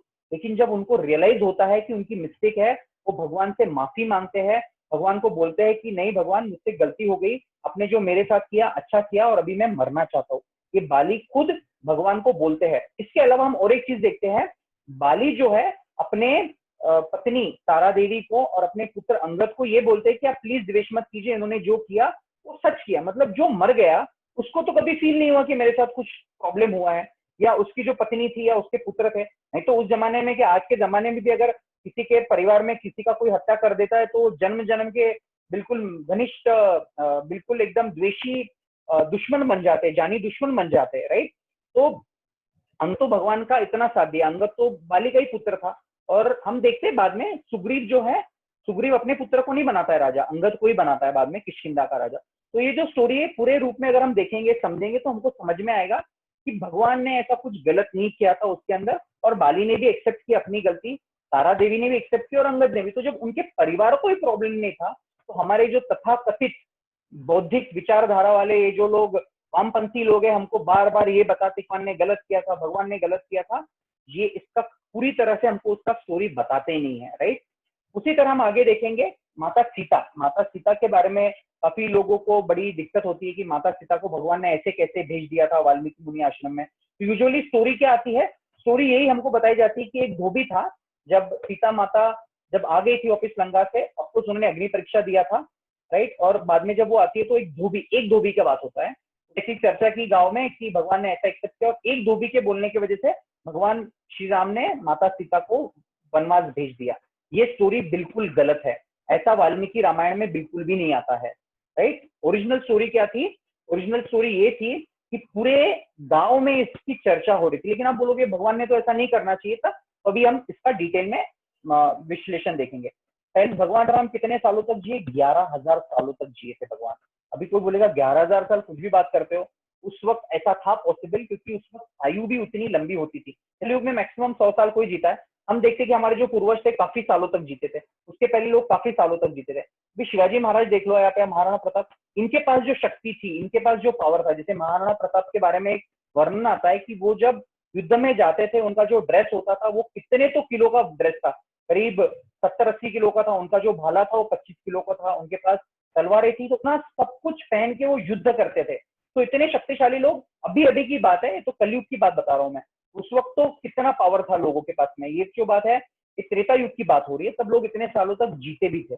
भगवान राम 11,000 वर्षों तक जिए, और उनका माता सीता के साथ कितने साल तक जिए वो? 14 साल वनवास, उसमें भी रावण लेके गया था। शादी के पहले जैसे शादी हुई थी उसके उसके बाद कुछ वर्षों तक, और वनवास से आने के बाद में 2 वर्षों तक। तो मैक्सिमम भगवान राम जो है माता सीता के साथ में 16-17 साल रहे, राइट। क्या उस वक्त उनको अलाउड था दूसरे स्त्री से शादी करने के लिए? बिल्कुल, एकदम लीगल था, तब कोई प्रॉब्लम नहीं था। और उनको अपॉर्चुनिटी भी बहुत दी जाती थी, उनको अच्छी से अच्छी स्त्री मिल जाती थी। क्या भगवान राम ने किसी से और विवाह किया? बिल्कुल नहीं किया। फिर हम देखते भगवान राम ने सीता माता को बचाने के लिए इतना बड़ा वॉर किया, पूरी लंका पार की, इतनी वानर सेना जमा की और सीता माता को लेके आए। तो ये पॉइंट क्या बताना चाहता हूँ कि भगवान राम जो है माता सीता से बहुत प्रेम करते थे, इतना प्रेम करते थे हम इमेजिन भी नहीं कर सकते थे कि भगवान कितना प्रेम करते थे माता सीता से। जब माता सीता चली गई थी, वो चली गई थी, उनको भेजा नहीं गया था, वो चली गई थी, तो भगवान राम ने किसी भी भोग ऐश्वर्य का आस्वादन नहीं किया अपने जीवन में, जमीन पे ही सोते थे वो। तो ये था सच्चा प्रेम भगवान श्री राम का, राइट। फिर हम देखेंगे कि ऐसा भी बताया जाता है कि सीता देवी को कहीं तो ऐसे जंगल में छोड़ दिया था, नहीं जंगल नहीं छोड़ा था, लक्ष्मण जी ने बिल्कुल उनको वाल्मीकि के आश्रम के पास में वहीं पे छोड़ दिया था, राइट। ये भी, और कहीं गलत जगह पे नहीं छोड़ा था उनको। फिर अभी हम बात करेंगे public life versus private life. एक राजा के लिए पब्लिक लाइफ और प्राइवेट लाइफ, देखो दोनों भी इंपॉर्टेंट होते हैं, जरूर इंपॉर्टेंट होते हैं, लेकिन राजा के लिए सबसे ज्यादा इंपॉर्टेंट उसका पब्लिक लाइफ है, कि वो कौन है पूरे पब्लिक को पता होना चाहिए उसका। अगर नहीं होता है तो जैसे हमारे देश में कोई एक युवा नेता है, जब वो अलग अलग देश में जाते हैं तो लोग उनके ऊपर काफी आवाज उठाते हैं, क्योंकि उनका प्राइवेट लाइफ हो गया, लोग जानना चाहते हैं वो किधर जाते हैं।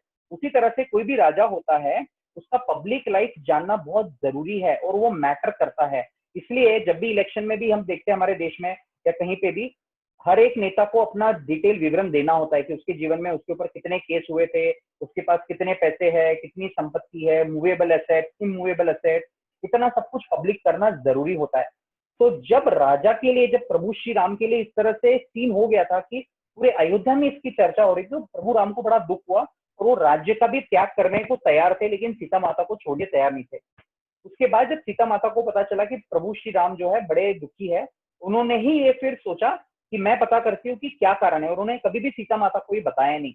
और वो खुद होके फिर उन्होंने प्रभु श्री राम को बोला कि मैं जाऊंगी, और वैसे भी उन्होंने इच्छा प्रकट की थी कि मैं जाना चाहती हूँ, एक जंगल में रहना चाहती हूँ, वाल्मीकि मुनि के आश्रम में रहना चाहती हूँ। और एक चीज हमको जानना बहुत जरूरी है, सीता माता कोई ऑर्डिनरी स्त्री नहीं थी, या फिर जो भी देवी का रूप होता है, सीता, राधा, रुक्मिणी, ये जो है ये नॉर्मल नहीं है, नॉर्मल स्त्री नहीं है, ऐसी नहीं जन्मे किसी माता पिता से। सीता माता भी धरती माता की पुत्री है, उनकी देवी है, राइट। तो मतलब इस तरह से ऐसा नहीं कि वो बड़ी वीक किस्म की लेडी थी और उनके साथ कुछ अत्याचार हो गया था, ऐसा भी नहीं था।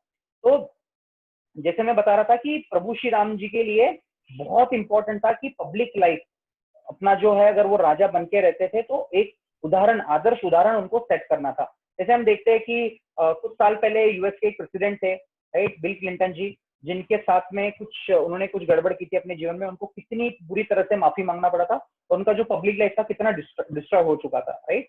और इंटीग्रिटी भी होती है, इंटीग्रिटी यानी कि आप पूरी तरह से अपने राज्य के लिए समर्पित है, क्योंकि राजा के लिए देश पहले आता है, परिवार बाद में आता है, राइट। अभी भी अगर हम देखते हैं, राइट, अगर कोई राजनीतिक पार्टी या राजनेता सिर्फ परिवार के बारे में सोचते हैं तो हम उनको बिल्कुल खंडन करते हैं, सिर्फ परिवार का सोचते हो। लेकिन अगर आप सिर्फ देश का भी सोचोगे फिर प्रॉब्लम होता है, राइट। जैसे मोदी जी के बारे में भी काफी लोग बोलते हैं उन्होंने अपनी पत्नी का त्याग किया, लेकिन वो कुछ, उनका भी एक पर्टिकुलर रीजन था और वो देश की इतनी सेवा कर रहे हैं, राइट। उन्होंने कभी उस चीज को छुपाया भी नहीं है, राइट। तो इंटीग्रिटी जो होती है ना, बड़ी इंपॉर्टेंट चीज होती है किसी भी राजा के लिए। और भगवान ने एक सुपरलेटिव एग्जाम्पल सेट किया, इतना आदर्श उदाहरण सेट किया, ऑफकोर्स उसका पालन करना इतना आसान नहीं है, लेकिन भगवान ने सेट किया, क्योंकि प्रभु राम जो है वो हर एक चीज में एक आदर्श एग्जाम्पल सेट करना चाहते थे। आदर्श राजा, आदर्श पति, आदर्श पुत्र, आदर्श भ्राता, राइट। हर तरह का, देखो उनके जीवन में भी कितना प्रॉब्लम हुआ था, जब उनको मंथरा की वजह से प्रॉब्लम हुआ था, फिर कैकेयी को भड़काया गया। उन्होंने ऐसा नहीं कि कुछ द्वेष किया उनके प्रति, बिल्कुल भी द्वेष नहीं किया। आने के बाद में उन्होंने मंथरा से जाके बिल्कुल उनको बाहर निकाला, उनको प्रणाम भी किया, राइट। इतना आदर भगवान ने दिया, तो एक आदर्श चरित्र है। फिर से मैं यहाँ पे दोहराना चाहूंगा इस चीज के बारे में कि हमको वही है कि हमको जो स्टोरी है एक ही पार्ट बताया जाता है, स्टोरी का पूरा स्टोरी डिटेल में नहीं बताया जाता है, राइट। तो जैसे मैंने बताया कि अगर आप सिर्फ परिवार के लिए जीते तो भी प्रॉब्लम है, राइट। अगर आप सिर्फ देश के लिए जीते तो भी लोग आपको नाम रखेंगे। इसलिए भगवान ने दोनों उदाहरण किया, एक आदर्श पति का भी उन्होंने कुछ वर्षों तक उदाहरण सेट किया, और उसके बाद में एक आदर्श राजा का भी उन्होंने उदाहरण सेट किया, राइट। फिर और एक स्टोरी आता है रामायण से कि भगवान श्री राम ने शंभुक का वध क्यों किया। और क्या बताया जाता है हमको स्टोरी में कि शंभुक को क्यों मारा भगवान ने, क्योंकि वो अपेरेंटली शूद्र जाति का था, इसलिए भगवान ने, लेकिन ये नहीं था उसका रीजन। बेसिकली शंभुक जो था, भले ही वो एक पर्टिकुलर कुल में पैदा हुआ था, लेकिन वो एक तपस्या कर रहा था, और वो तपस्या किस लिए कर रहा था, देवताओं को मारने के लिए, देवताओं का आह्वान करने के लिए। और उस राज्य में भगवान प्रभु श्री रामचंद्र जी के राज्य में ये रूल्स थे कि ऐसा कोई यज्ञ नहीं कर सकता। जैसे अपने देश में भी रूल्स है, राइट, आप ये चीज कर सकते हो, वो चीज नहीं कर सकते हो, और अगर आप इस देश का रूल ब्रेक करोगे तो आपको बिल्कुल पनिशमेंट मिलना चाहिए। और ये बहुत बहुत बड़ा रूल था उनके देश में, और उसके लिए पनिशमेंट भी फिक्स थी कि आपको मृत्युदंड मिलेगा। तो जब प्रभु श्री राम को पता चलता है कि जो शंभुक है वो इस तरह का ये उत्तर उत्तर रामायण में आती है ये कथा, तो जब शंभुक इस तरह का यज्ञ तपस्या कर रहा था तो भगवान राम ने उनसे पूछा जाके आप क्यों कर रहे हो। अब तो शंभुक ने बोल दिया कि मैं ऐसे ऐसे वध कर रहा हूँ, भगवान राम ने उनका सर काट दिया, राइट, उसी समय उनका सर काट दिया क्योंकि उन्होंने रूल ब्रेक किया था राज्य का, राइट। तो क्योंकि ये जो है ये एक आसुरिक विचारधारा है, आसुरिक मेंटेलिटी है, तो भगवान इसको बिल्कुल भी सहन नहीं कर सकते, राइट। अभी दूसरा लाइफ देखो आप प्रभु राम का, राइट, जैसे हमको बोला जाता है कि शूद्र से इसलिए मारा गया, लेकिन जो गुहा राजा थे, निषाद कम्युनिटी, गुहा राजा जो थे वो एक निषाद कुल में जन्मे थे, लेकिन भगवान ने उनको कितना सम्मान दिया, कितना उनके राज्याभिषेक में बुलाया, हर जगह उनके साथ जाके रहे, आने के बाद उनसे मिले, कितने तरीके से उनको सम्मान दिया। और दूसरी तरफ हम देखते शबरी माता, शबरी माता के साथ में भी जब वो मिले थे तो शबरी माता का तो उन्होंने सिर्फ भाव देखा, राइट, उनके झूठे बेर भी खाए शबरी माता के। तो भगवान राम ने ऐसा नहीं है कि वो शूद्र थे इसलिए उन्होंने ऐसा किया, राइट, हमको सिर्फ वही बताया जाता है लेकिन ये वाला पार्ट नहीं बताया जाता। तो भगवान राम जो है उन्होंने बेसिकली धर्म का जो पालन कर रहा है उनकी रक्षा की, जिन्होंने नहीं किया उनका जो भी रूल्स थे उसको उन्होंने पालन किया और उस तरह से शंभुक को मारा, राइट। अभी हम आएंगे, अभी रामायण महाभारत में मुझे लगता है मेजर जितने कॉन्ट्रोवर्सी थे हमने काफी हद तक कवर किया। हमने कर्ण, एकलव्य, अधर्महीन महाभारत, प्रभु श्री राम के जो 3 टिपिकली लोग उस पर निंदन करते हैं, ये सब हमने डिटेल में देख लिया। अभी और एक चीज आता है, कभी कभी वैदिक ग्रंथों में इस तरह का लाइन आ जाता है कि स्त्रियों को ऐसा कहीं वर्ड आता है कि उनसे इंटेलिजेंट माना जाता है। लेस इंटेलिजेंट का हमको पूरी तरह से समझना जरूरी है कि किस तरीके से था वो। तो बेसिकली इंटेलिजेंस जो होती है ना वो एक प्रकार की इंटेलिजेंस नहीं होती हर एक इंसान में, हमारे पास में भी अलग अलग टाइप के, तो ऐसा बोला जाता है 7 प्रकार के इंटेलिजेंस होते हैं। एक होता है मैथमेटिकल एबिलिटी, होता है क्वांटिटेटिव, राइट, गणित किसी का बहुत तेज रहता है। किसी का इमोशनल इंटेलिजेंस बहुत बहुत अच्छा होता है, वो दूसरे दुखों को, दूसरे के दर्द को बहुत अच्छे से समझ सकते हैं। ये इंटेलिजेंस जो है ना स्त्रियों में बहुत अच्छे से होती है, वो समझ पाती, इसलिए तो माँ के पास बच्चे इतने अच्छे से रहते हैं क्योंकि वो इमोशनल सपोर्ट दे पाते हैं बहुत अच्छे से। उसके अलावा भी काफी कुछ सपोर्ट मिलता है, लेकिन एक बहुत बड़ा इंटेलिजेंस होता है स्त्रियों के पास में। फिर किसी के पास में पोएटिक इंटेलिजेंस होता है, वो कविताएं लिख सकती है, कोई बहुत अच्छा आर्टिस्ट बन सकता है, कोई अच्छा गा सकता है, ऐसे बहुत अलग अलग प्रकार के इंटेलिजेंस है। जब शास्त्रों में ऐसा उल्लेख आता है किसी भी श्लोक में कि स्त्री को लेस इंटेलिजेंट है, वो किस कंटेक्स्ट में बोला जाता है, वो बोला जाता है कि फिलोसॉफिकल डिबेट होता है उस वक्त, वो शायद थोड़े कम पड़ जाएंगे किसी एक पुरुष के सामने, ऐसा इस कंटेक्स्ट में आता है वो। और ऐसा जरूरी नहीं कि हर एक के लिए बोला गया, कभी कभी ऐसा होता है। हम देखते हैं कि शास्त्र में भी इतनी उच्च कोटियों माताएं थी जिनको, जो विद्वान भी थी, उनके पास इतना ज्ञान भी था, सब कुछ समझते थे वो, राइट। लेकिन इन जनरल की बात की जाती है यूजुअली, आज भी हम देखते हैं तो इमोशनल इंटेलिजेंस मॉडर्न साइकोलॉजी के हिसाब से भी, राइट, इसको रैशनैलिटी बोलते हैं। तो एक बड़ा फेमस बुक है साइकोलॉजी के ऊपर, बेस्ट सेलिंग ऑथर का जॉन ग्रे का, man are from Mars, woman from intelligence. उसमें भी इस चीज को बार बार बोलते हैं कि जो मेन है उनके पास रैशनैलिटी होती है, वो यस और नो का डिसीजन फटाफट ले सकते हैं। लेडीज जो होती है यूजुअली इमोशनल इंटेलिजेंस स्ट्रांग होता है। तो यहाँ पे रैशनैलिटी के कंटेक्स्ट में बोला गया, बाकी किसी कंटेक्स्ट में नहीं बोला गया, राइट। इसलिए जो रैशनैलिटी है और इमोशन है, इसलिए कभी भी कोई बच्चा होता है उनको दोनों का जरूरत होता है, पिता का भी और माता का भी। पिता से यूजुअली रैशनैलिटी वो समझते हैं, डिस्कस से लेना है, और माता से उनको बहुत इमोशनल सपोर्ट और बाकी कुछ भी बहुत सारा चीज मिलता है।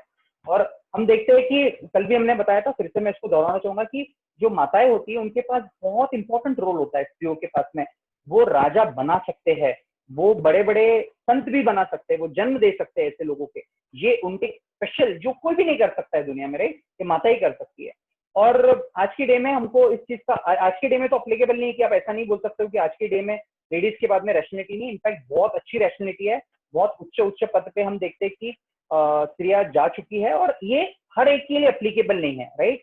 हर जगह भी इसका जो होता है, शास्त्र का जो नॉलेज होता है, टाइम प्लेस सर्कमस्टेंस, देश काल और पात्र के हिसाब से अप्लाई करना चाहिए। ऐसा नहीं कि एक रूल लिखा है तो वो रूल हर जगह आप उसको स्टैम्प के जैसे मार सकते हो, हमको उसका अप्लीकेशन हर जगह अलग अलग तरीके से करना जरूरी होता है। और फिर मैंने और एक यहाँ पे लाइन लिखा है कि जैसे कोर्ट में भी आज की डेट में अगर आप देखो, अगर किसी कारण से किसी का कुछ प्रॉब्लम होता है कोर्ट में, अगर डिवोर्स हो जाता है तो बच्चे का अधिकार यूजुअली माता के पास जाता है, क्योंकि ऐसा माना जाता है, कोर्ट भी मानता है कि माता यूजुअली बच्चे का ज्यादा अच्छा ध्यान रख सकती है। तो ये मॉडर्न साइकोलॉजी भी अगर हम देखेंगे, और उसके अलावा जो हमारे वैदिक शास्त्र है उसमें भी ऐसा बोला गया। तो किसी भी तरह से इसमें अपमानजनक कोई बात ही नहीं है इसमें, राइट। और एक चीज बात करेंगे हम लोग, जब राज्य करना होता है, कुछ लोग बोलते हैं कि स्त्रियों को रानी क्यों नहीं बनाया जाता था, या वो क्यों नहीं रूल करती थी। ऐसा नहीं है कि स्त्रियां कभी राजा या रानी नहीं बनी, मतलब उन्होंने रूल नहीं किया, जब भी जरूरत थी तब उन्होंने बिल्कुल उसको रूल भी किया। लेकिन एक जो एग्रेशन और पैशन होता है ना, जो राजा बनने के लिए, राज करने के लिए, वो यूजुअली इतना नहीं होता है। जैसे एक्सेप्शन है, जैसे हमारे पास इंदिरा गांधी जो प्राइम मिनिस्टर हमारे होके गए, बड़ी एग्रेसिव, ऐसे जो स्त्री थी बहुत रेयर है ऐसे देखने के लिए, उनका एक ऑरा जो था इंदिरा गांधी का बहुत ही जबरदस्त था, राइट। ऐसे कुछ एक्सेप्शन है। लेकिन हम देखते हैं कि हम जो जो बड़ी बड़ी बातें करते हैं, जो देश वुमेन्स लिबरेशन, राइट, यूएस की बात कर रहा हूं मैं, उस देश में अगर आप हिस्ट्री जाके देखो, उनका 200-250 साल का, अभी तक कोई वुमेन प्रेसिडेंट बनी है क्या उनकी? बिल्कुल नहीं बनी है। क्यों मौका देना नहीं? हमारे देश में तो हमने वो किया है, राइट। जबकि हमको ही बोला जाता है कि आप नहीं करते हो, ये नहीं करते हो। हमारे पास वुमेन प्रेसिडेंट हुई है, वुमेन प्राइम मिनिस्टर हुई है, राइट। कितने उच्च पद हमारे यहाँ पे माताओं के दिए जाते हैं, मिलिट्री में भी जगह है, एयरफोर्स में भी जगह है, हर जगह है, राइट। हमारे देश में according to time place circumstance हमने उसको अप्लाई भी किया है, राइट।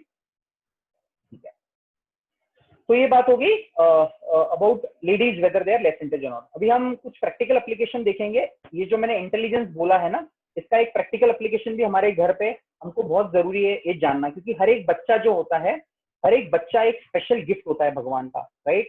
और किसी के पास में कोई एक अच्छी कला होती है। कुछ घर में अगर 2 या 3 बच्चे हैं, तो हो सकता है कि एक बच्चे को हमेशा फर्स्ट मिलता है, तो माता पिता यूजुअली उसके पास ज्यादा ध्यान देते हैं और उसको ज्यादा अटेंशन देते हैं। लेकिन दूसरा बच्चा होता है, शायद वो हो सकता है पढ़ाई में इतना अच्छा ना हो, लेकिन किसी और चीज में हो। तो हमको ये ध्यान रखना है कि हम डिस्क्रिमिनेशन ना करें कभी भी किसी के प्रति, क्योंकि ऐसा करेंगे तो बच्चे शायद दूर हो जाएंगे परिवार से। ये नहीं होना चाहिए, राइट। हमको ये समझना चाहिए कि कोई भी बच्चा जो है एक स्पेशल सोल है, उसका एक स्पेशल टैलेंट है। वो स्पेशल टैलेंट चाहे अभी नहीं पता चले, लेकिन हमको कभी ना कभी पता चलेगा। और हर एक बच्चे के पास में एक स्पेशल स्पार्क होता है, उसको हमको आइडेंटिफाई करना है, उसको एनकरेज करना है। जैसे कोई अच्छा गा सकता है, कोई अच्छा आर्ट कर सकता है, तो उसको उस क्षेत्र में उसको आप बिल्कुल निपुण बनाइए, राइट। तो और कभी भी एप्पल ऑरेंजेस, राइट, सेब और आप संतरे को कंपेयर नहीं कर सकते, दोनों यूनिक है, दोनों की एक यूनिक क्वालिटीज है, राइट। और स्पेशली अनफॉर्चुनेटली आजकल काफी देखने मिलता है कि सोशल मीडिया पे इतना कुछ आ जाता है कि ये हो गया, मेरे बच्चे ने किया, प्राइज मिल गया, ये मिल गया, वो मिल गया। ये बड़ा कंपैरिजन हो जाता है, राइट। ठीक है, आप डालो, उनको एनकरेजमेंट मिलना चाहिए, एनकरेजमेंट की बात नहीं करो, लेकिन अगर हम इतना ज्यादा एक्सेसिव करें उसमें और कंपैरिजन मेंटेलिटी आ जाए, तो प्रॉब्लम हो जाएगा। कंपैरिजन हमको क्या करना है? कंपैरिजन हमें अपने आप से करना है कि हम कल क्या थे और आज क्या थे। इंप्रूव, अपने आप से इंप्रूव करना है, दूसरों से कंपेयर नहीं करना है कभी भी, राइट। ठीक है, इसका एप्लीकेशन है। अभी हम बात करेंगे वैदिक कल्चर की। वैदिक कल्चर में क्या होता था, राइट। जैसे विद्या दान होता था, राइट। एजुकेशन हमेशा फ्री होता था। लेकिन आज की डेट में आप देखो, क्योंकि अभी तक हमने सिर्फ कंट्रोवर्सी डिस्कस की, मैं कुछ पॉजिटिव चीजें जो है वैदिक संस्कृति में थी उसको हम कंपेयर करेंगे आज की डेट में। एजुकेशन फ्री हुआ करता था, राइट। जितना मर्जी उतना जो भी शिष्य सीखता था, गुरु दक्षिणा के रूप में जो गुरु को मिलता था, वो फिर वो नहीं बोलता था कि नहीं नहीं ये तो बड़ी कम दक्षिणा दे दी साहब जी आपने, इस तरह से नहीं होता था कभी भी। उनको जितना दिया जाता था वो बिल्कुल ले लेते थे गुरु दक्षिणा के रूप में, राइट। तो विद्या वॉज फ्री। आज तो एजुकेशन एक इंडस्ट्री है, मतलब अगर सबसे लीडिंग इंडस्ट्री है, सबसे ज्यादा पैसा अगर कोई इंडस्ट्री में आज की डेट में है, वो एजुकेशन में, अनफॉर्चुनेटली, राइट। अन्नदान हुआ करता था हर जगह। आज भी आप जाइए, जितने भी भारत के बड़े बड़े मंदिर है या गुरुद्वारा है, वहां पे आपको फ्री में अन्न मिलता है। आप पंजाब में जाओगे, नांदेड़ में जाओगे गुरुद्वारा, या तिरुपति में जाओगे, या आप इस्कॉन टेम्पल में जाओगे, और बहुत सारे ऐसे मंदिर है भारत में जहाँ पे आपको फ्री में प्रसाद मिलता है। कोई भी मंदिर में आपको कुछ ना कुछ तो दिया जाता है, राइट। भले एक शक्कर का दाना दिया जाओ, लेकिन ये संस्कृति है कि अन्नदान होना चाहिए। मतलब उस मंदिर की क्षमता के हिसाब से दान होता है वहां पे। तो फूड का बिजनेस कभी नहीं हुआ करता था। अभी फूड इंडस्ट्री भी बहुत बड़ा इंडस्ट्री है, राइट। अभी तो ये स्विगी और जोमेटो ये सब आ गया, इससे तो मतलब हमारी संस्कृति के बिल्कुल विपरीत जा रहे हैं हम लोग पूरी तरह से, राइट। थैंक्स टू कोरोना का ये भी एक एडवांटेज है कि सब लोग घर में बैठ के घर का खाना काफी दिनों तक खाए, इसलिए लोग बीमार भी काफी कम पड़े। अगर आप देखोगे यूजुअली, क्योंकि बाहर का खा के जनरली बीमार हो जाते हैं। ये नहीं बोल रहा हूँ कि बाहर का नहीं खाना चाहिए, जब जरूरी है, जब हम ट्रेवल करते हैं, मीटिंग्स होते हैं, बिजनेस अपॉर्चुनिटीज होते हैं, हमको करना भी पड़ता है, राइट। लेकिन मैं यहाँ पे बात कर रहा हूँ कि वैदिक कल्चर में अन्न भी जो है फ्री में डिस्ट्रीब्यूट किया जाता था, उसके लिए कोई पैसा नहीं लगाया जाता था। पानी तो शुद्ध ही था, उसका प्रॉब्लम ही नहीं है। अब तो पानी आपको 100 रुपए लीटर वाला भी मिलता है, मिनरल वाला स्पेशल हिमालय वाटर, राइट। पानी बेचा जाता है। हवा तो बहुत शुद्ध होती थी, आज की डेट में हवा भी बेची जाती है, राइट। एयर प्यूरिफायर आते हैं हमारे पास में। और जो सारे लोग हैं जो निसर्ग के साथ में, नेचर के साथ में बिल्कुल क्लोजली रहते थे, कोई ऐसा कार्य नहीं करते थे जिससे निसर्ग को क्षति पहुंचे, राइट। जैसे हम देखते हैं अभी आपको मैंगो का जो फ्रूट है आपको शायद सितंबर में भी मिल जाएगा इंडिया में। ये क्या हो गया, आप निसर्ग के प्रति जा रहे हो। हमेशा हार्मोनी के साथ रहते थे लोग। ऐसे बहुत सारे एग्जाम्पल है जहाँ पे हम निसर्ग के अगेंस्ट में जाना चाहते हैं। और जैसे एसी का बात कर लेते हैं हम लोग, राइट। एसी जैसे हम यूज करते हैं, we are going against nature, क्योंकि हमको टेम्परेचर कंट्रोल करना है। उससे क्या हो रहा है, हमारे निसर्ग को, हमारे जो नेचर को कितनी क्षति पहुंच रही है, ओजोन लेयर डिप्लीट हो रहा है, उसके दुष्परिणाम हम देख भी रहे हैं किसी न किसी तरह से। और रिलेशनशिप भी जो होते थे वैदिक समय में बहुत ही अच्छे होते थे, राइट। मतलब कुछ साल पहले तक भी देख लो, 25-30 सालों तक, जब तक मोबाइल और इतना टेक्नोलॉजी चैटिंग वैटिंग नहीं था, तब लोगों में इतना प्रॉब्लम नहीं था रिलेशनशिप का, राइट। तो mode of communication was less but the communication was better. मतलब लोगों के बीच में जो अलग अलग यंत्र है, मोबाइल जैसे, टेलीफोन जैसे, वो नहीं थे, लेकिन फिर भी लोगों के अंदर कम्युनिकेशन या रिलेशनशिप बड़ा अच्छा होता था। अभी क्या हमारे पास में बहुत सारे कम्युनिकेशन के यंत्र है, लेकिन कम्युनिकेशन गैप ज्यादा हो चुका है, राइट। एक एग्जाम्पल देना चाहता हूं मैं, बड़ा ही सुंदर एग्जाम्पल। भगवान शिव जी के फैमिली को अगर हम देखेंगे, राइट, शिव जी के फैमिली में भगवान शिव जी, माता पार्वती, गणेश जी और कार्तिकेय स्वामी, राइट, एक है। अभी चारों के वाहन देख लीजिए आप कौन से। शंकर जी के पास में सर्प होते हैं, नंदी जी होते हैं। देवी पार्वती के पास में शेर या सिंह होता है। कार्तिकेय के पास में मोर होता है। और गणपति जी के पास में चूहा होता है। तो अब देखो, शेर एक बैल को खाता है, सांप चूहे को खाता है, मोर सांप को खाता है, राइट। लेकिन फिर भी ये लोग एक परिवार में कितने अच्छे से रहते हैं, बिल्कुल बहुत अच्छे से रहते हैं। तो ये भी एक एग्जाम्पल है, राइट, सीखने के लिए कि इस तरह के बिल्कुल मतलब एंटी लोग है एक साथ रहते हैं घर के अंदर, राइट। बड़ा मुश्किल है, मतलब उदाहरण देना बहुत आसान है, प्रैक्टिकली थोड़ा मुश्किल है, लेकिन हम इंस्पिरेशन बिल्कुल ले सकते हैं इस चीज से, राइट। तो ये वैदिक कल्चर है। अभी मैं इंट्रोड्यूस करना चाहूंगा यहाँ पे भगवत गीता के लिए, और फिर हम क्वेश्चन आंसर लेंगे, राइट। भगवत गीता क्या है, क्यों जानना चाहिए, कितने श्लोक है, क्या है जो हम आगे करने वाले हैं, राइट। तो भगवत गीता सबसे पहले क्यों पढ़ी है भगवत गीता हमने? पहले तो भगवत गीता है राज विद्या बोला गया है उसको। राज विद्या मतलब किंग ऑफ नॉलेज। सारे जो जितने नॉलेज, मतलब वेद भी आ गया, तो सारे वेदों में भी जो राजा है वो भगवत गीता है, राइट। राज गुह्यम, बड़ा ही कॉन्फिडेंशियल है, बहुत उसमें गुह्य रूप से भगवान ने पूरी तरह से नॉलेज दे रखा है। और तीसरी चीज, जब हम आत्मा का ज्ञान, आत्मा का विज्ञान और कर्म के बारे में समझेंगे, तो हमारे जीवन में हम बहुत स्ट्रांग बनेंगे। फिजिकली नहीं, मेंटली, इमोशनली, इंटेलेक्चुअली हम लोग बहुत स्ट्रांग बनेंगे। हमको समझ में आएगा कि हमारे जो जीवन में दुख आ रहे हैं किस कारण से आ रहे हैं। देखो, सभी के जीवन में दुख आने वाले, ऐसा कोई भी व्यक्ति नहीं है जो बोलेगा कि मेरे जीवन में दुख नहीं आता है, सबके जीवन में आते हैं। जैसे मैंने पहले भी बोला था, अध्यात्म अगर आप लेते हो तो अध्यात्म का सबसे बड़ा मिसकंसेप्शन क्या होता है लोगों का, कि मैं अगर अध्यात्म करूंगा या फिर मैं रिलीजन प्रैक्टिस करूंगा मेरे लाइफ में तो कोई दुख ही नहीं आएगा। नहीं, ऐसा कभी नहीं होने वाला है, क्योंकि भगवान भी गीता में बोलते हैं कि ये जो दुनिया है ये दुखालयम अशाश्वतम है। तो दुख हमेशा आने वाले, सभी के जीवन में आएंगे, लेकिन उसको सहन करने की, उसको फेस करने की जो पॉजिटिव शक्ति, पॉजिटिव एनर्जी जो आपको मिलेगी, वो कमाल की रहेगी। आप इमेजिन भी नहीं कर सकते हो कि ऐसी डिफिकल्टी मेरे लाइफ में है और मैं इसको इतने आसानी से फेस कर लिया हूँ, राइट। ऐसे जीवन में हमारे आते हैं। और माइंड कंट्रोल, स्ट्रेस फ्री। आज लोग बोलते हैं इतना स्ट्रेस है, माइंड को कैसे कंट्रोल किया जाए, मन नियंत्रित नहीं होता है। तो ये सारी चीजें हम लोग भगवत गीता से, मैंने बहुत कुछ ही एग्जाम्पल आपको, भगवत गीता में बहुत कुछ है बोलने के लिए। अब ये भगवत गीता कहाँ पे आती है हमारे वैदिक शास्त्र में? भगवत गीता आती है महाभारत में, राइट। महाभारत के अंदर भगवत गीता का वर्णन आता है, राइट। कितने टोटल श्लोक है भगवत गीता में? 700 श्लोक है। कितने अध्याय है? 18 अध्याय है। और हर एक अध्याय का कुछ एक इंपॉर्टेंट लेसन है, भगवान उससे बताते हैं। और उसमें क्या दिया है, मतलब नॉलेज क्या है? बेसिकली ये सारा जो है प्रश्न उत्तर है। अर्जुन के बहुत सारे प्रश्न है और भगवान उसका उत्तर देते हैं। और ये भी हमको समझना है कि ऐसा नहीं कि अर्जुन, भगवान उसको डिस्करेज करते हैं अर्जुन को प्रश्न पूछने के लिए। हमारी जो वैदिक संस्कृति है, जैसे मैं बार बार बोलता हूँ कि हमेशा प्रश्न पूछो, हमेशा प्रश्न पूछने के लिए प्रोत्साहित करती है हमको।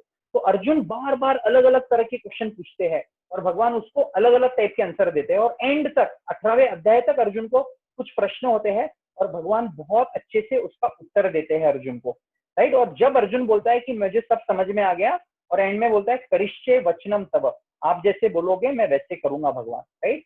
तो ये है, और बेसिकली भगवत गीता में 5 तत्वों के बारे में बहुत डिटेल में वर्णन है। ईश्वर मतलब भगवान, जीव मतलब हम लोग जो है जीवात्मा, कर्म, कर्म क्या होते हैं, प्रकृति ये जो नेचर है, राइट, सत्वगुण रजोगुण तमोगुण, प्रकृति, और काल समय, ये 5 चीजों का डिटेल में विस्तार से वर्णन है गीता के अंदर। ये पांचों चीजों जानना हमको बहुत जरूरी है हमारे जीवन में, राइट। तो गीता में ऐसा कोई कथा नहीं आएगा या कुछ ऐसा स्टोरी नहीं रहेगा, ये पूरा एक ज्ञान है, ज्ञान का खजाना, ज्ञान का भंडार, ज्ञानों का राजा है भगवत गीता, इसलिए हमको जानना है। क्या ये रिलीजियस बुक है? बिल्कुल नहीं, ये रिलीजियस बुक नहीं है। इसमें आपको कहीं पे भी हिंदू वर्ड नहीं आएगा। हिंदू गीता छोड़ दो, आपको किसी भी वैदिक ग्रंथ में हिंदू वर्ड ही नहीं आएगा। तो ये किसी भी तरह से रिलीजियस बुक नहीं है, बिल्कुल एकदम सिर्फ नॉलेज है इसके अंदर, आपको सिर्फ उसको सही से समझना है।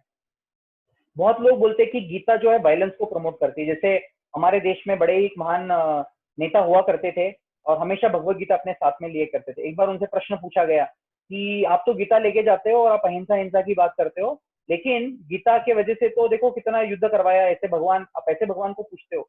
अभी क्या उनको प्रॉपर अंडरस्टैंडिंग नहीं थी गीता की, तो उन्होंने क्या उत्तर दिया कि अगर ऐसे भगवान है इसके अंदर जो युद्ध कराते हैं, जो वायलेंस कराते हैं, तो ऐसे भगवान को मैं नहीं मानता, लेकिन गीता को मानता हूँ। तो ये गलत है कि आप भगवान के ज्ञान को मानोगे लेकिन भगवान को नहीं मानोगे, ये अर्धकुकुट न्याय हो गया बेसिकली, राइट। तो डेफिनेटली गीता वायलेंस प्रमोट नहीं करता है, लेकिन गीता हमको क्या बोलता है, धर्म के लिए हमको युद्ध करना जरूरी है, हमारे स्वार्थ के लिए नहीं करना है। और वायलेंस जो है वो बुरा नहीं होता है। जैसे हम देखते हैं जब पाकिस्तान वाले इंडिया पे अटैक करेंगे तो हम क्या शांत बैठे, नॉन वायलेंट बने, तीन बंदर बन के बैठे? नहीं, बिल्कुल नहीं, हमको अटैक करना है। और अटैक करते तभी तो आज हम देखते हैं कि जब हमने सर्जिकल स्ट्राइक किया, ये किया, वो किया, कितना कुछ हम नियंत्रित में है अभी आज की डेट में, राइट। तो वायलेंस का भी एक एप्लीकेशन होता है, अगर उसको सही ढंग से सही लोगों ने सही समय पे इस्तेमाल किया तो। अगर वायलेंस को अगर इस्तेमाल नहीं करेंगे तो अधर्म बढ़ेगा, और अधर्म बढ़ेगा तो क्या होगा, सारी जो प्रजाजन है, जो पृथ्वी है, उसमें बहुत ही दुख बढ़ेगा, राइट। वायलेंस भी जरूरी होता है, लेकिन गीता किसी तरह से ही नहीं बोलता है कि आप मारो मारो मारो। इनफैक्ट उसमें इतने सुंदर क्वालिटीज आते हैं गीता के अंदर कि एक जो व्यक्ति होता है उसमें किस तरह का क्वालिटी होता है। एक जो भगवत गीता में एक जो कांस्टेंट थीम है भगवत गीता का, जो हर अध्याय में आता है, भगवान बोलते हैं चाहे सुख हो या दुख हो, आपको उसमें हमेशा स्टेबल रहना है, हमेशा इक्वेनिमिटी मेंटेन करनी है। ये थीम भगवत गीता का हर अध्याय में भगवान हमको बार बार बताते हैं। क्यों बताते हैं? ताकि हम हमारे जीवन में हम स्टेबल रहे हमेशा, राइट। और इसको कैसे पढ़ना चाहिए? जैसे मैंने पहले, जब भी आप कोई भी वैदिक ग्रंथ को पढ़ते हो तो उसको एक परंपरा में, गुरु साधु शास्त्र, इस तरह से पढ़ो। अगर आप इसको पढ़ोगे कि नहीं मुझे इंटेलेक्चुअल अंडरस्टैंडिंग चाहिए, इसके श्लोक याद करना है। आजकल क्या होता है, बहुत बार लोग बोलते हैं कि हम भगवत गीता पढ़ना चाहते हैं और उसके मुझे सारे की सारे अध्याय याद है, पूरे की पूरे अध्याय याद है मुझे, और लेकिन क्या है उसका अप्लीकेशन नहीं कर पाते। तो इस तरह से हमको गीता को पढ़ना चाहिए ताकि हम अपने जीवन में उसको अप्लाई भी कर पाए, बहुत जरूरी है। और एक पर्टिकुलर ऐसे व्यक्ति के पास भी सीखना चाहिए जो अपने जीवन में गीता जी भी रहा है। ऐसा नहीं कि सिर्फ श्लोक बोल रहा है और उसका ट्रांसलेशन बता रहा है लेकिन अपने जीवन में तो गीता का पालन नहीं कर रहे, ऐसा नहीं। तो वैदिक ग्रंथ, वैदिक ज्ञान जो होता है वो एक साइंस है, उसको अप्लाई भी करना जरूरी है, उसको प्रैक्टिस भी करना बहुत जरूरी है। और कितना समय लगेगा गीता पढ़ने के लिए? तो गीता पढ़ने के लिए मिनिमम, अगर आपको गीता एक बहुत समरी में अगर आपको समझना है तो करीब 10 से 12 घंटे लगेंगे, करीब करीब। और डिटेल में पढ़ना जाओगे तो 100, 150, 200, 300 घंटे भी कम है।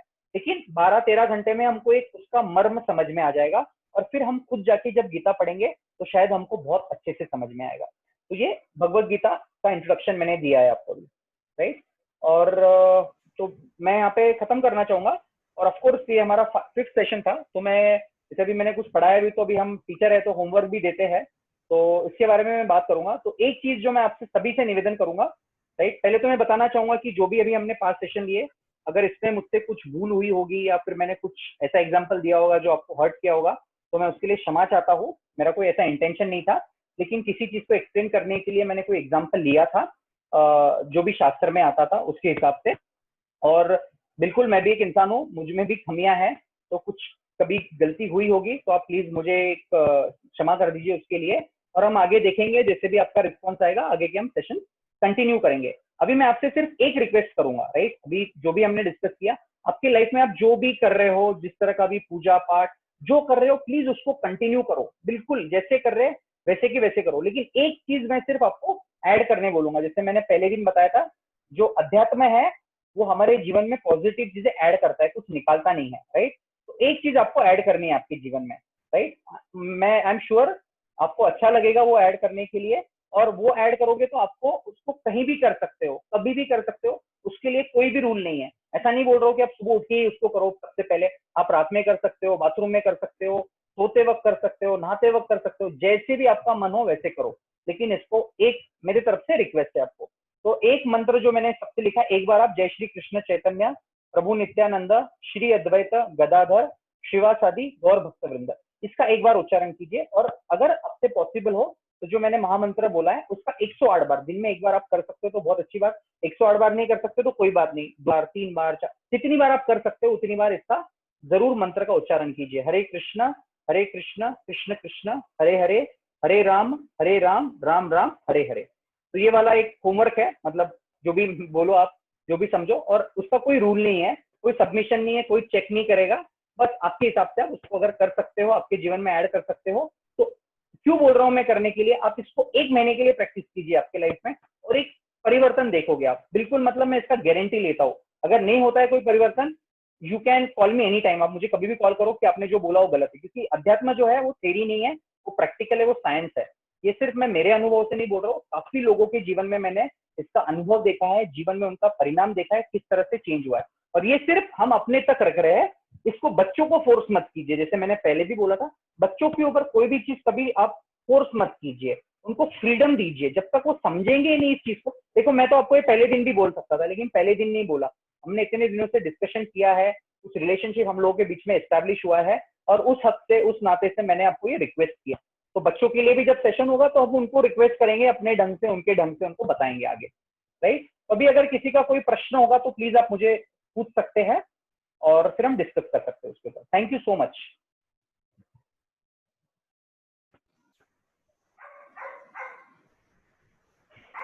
जय जी, कुछ लोगों के पर्सनली मुझे मैसेजेस आए हैं। हाँ जी बिल्कुल, आप पढ़ सकते हो। अटेंड करने के लिए सेशंस। हाँ हाँ जी। व्हाट्सएप के माध्यम से। हाँ जी। और इस पे यहाँ पे भी स्क्रीन पे दिया है। ओके। सेशन एक्सटेंड करने के लिए। तो okay. Let's take a call, मतलब अगर अगले 2 दिन का अगर करना है।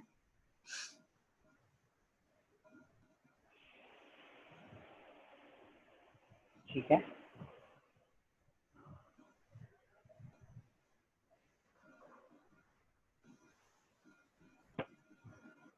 आप क्वेश्चन पूछ सकते हैं मुझे, जो आपको क्वेश्चन आया ना व्हाट्सएप पे। नहीं, मुझे व्हाट्सएप पे क्वेश्चंस नहीं आए, मुझे क्वेश्चन, अच्छा अच्छा। मुझे बोला कि सेशन एक्सटेंड करना ओके ओके है। ओके, ठीक है ठीक है, बिल्कुल करेंगे, खुशी है मुझे एक्सटेंड करने के लिए। तो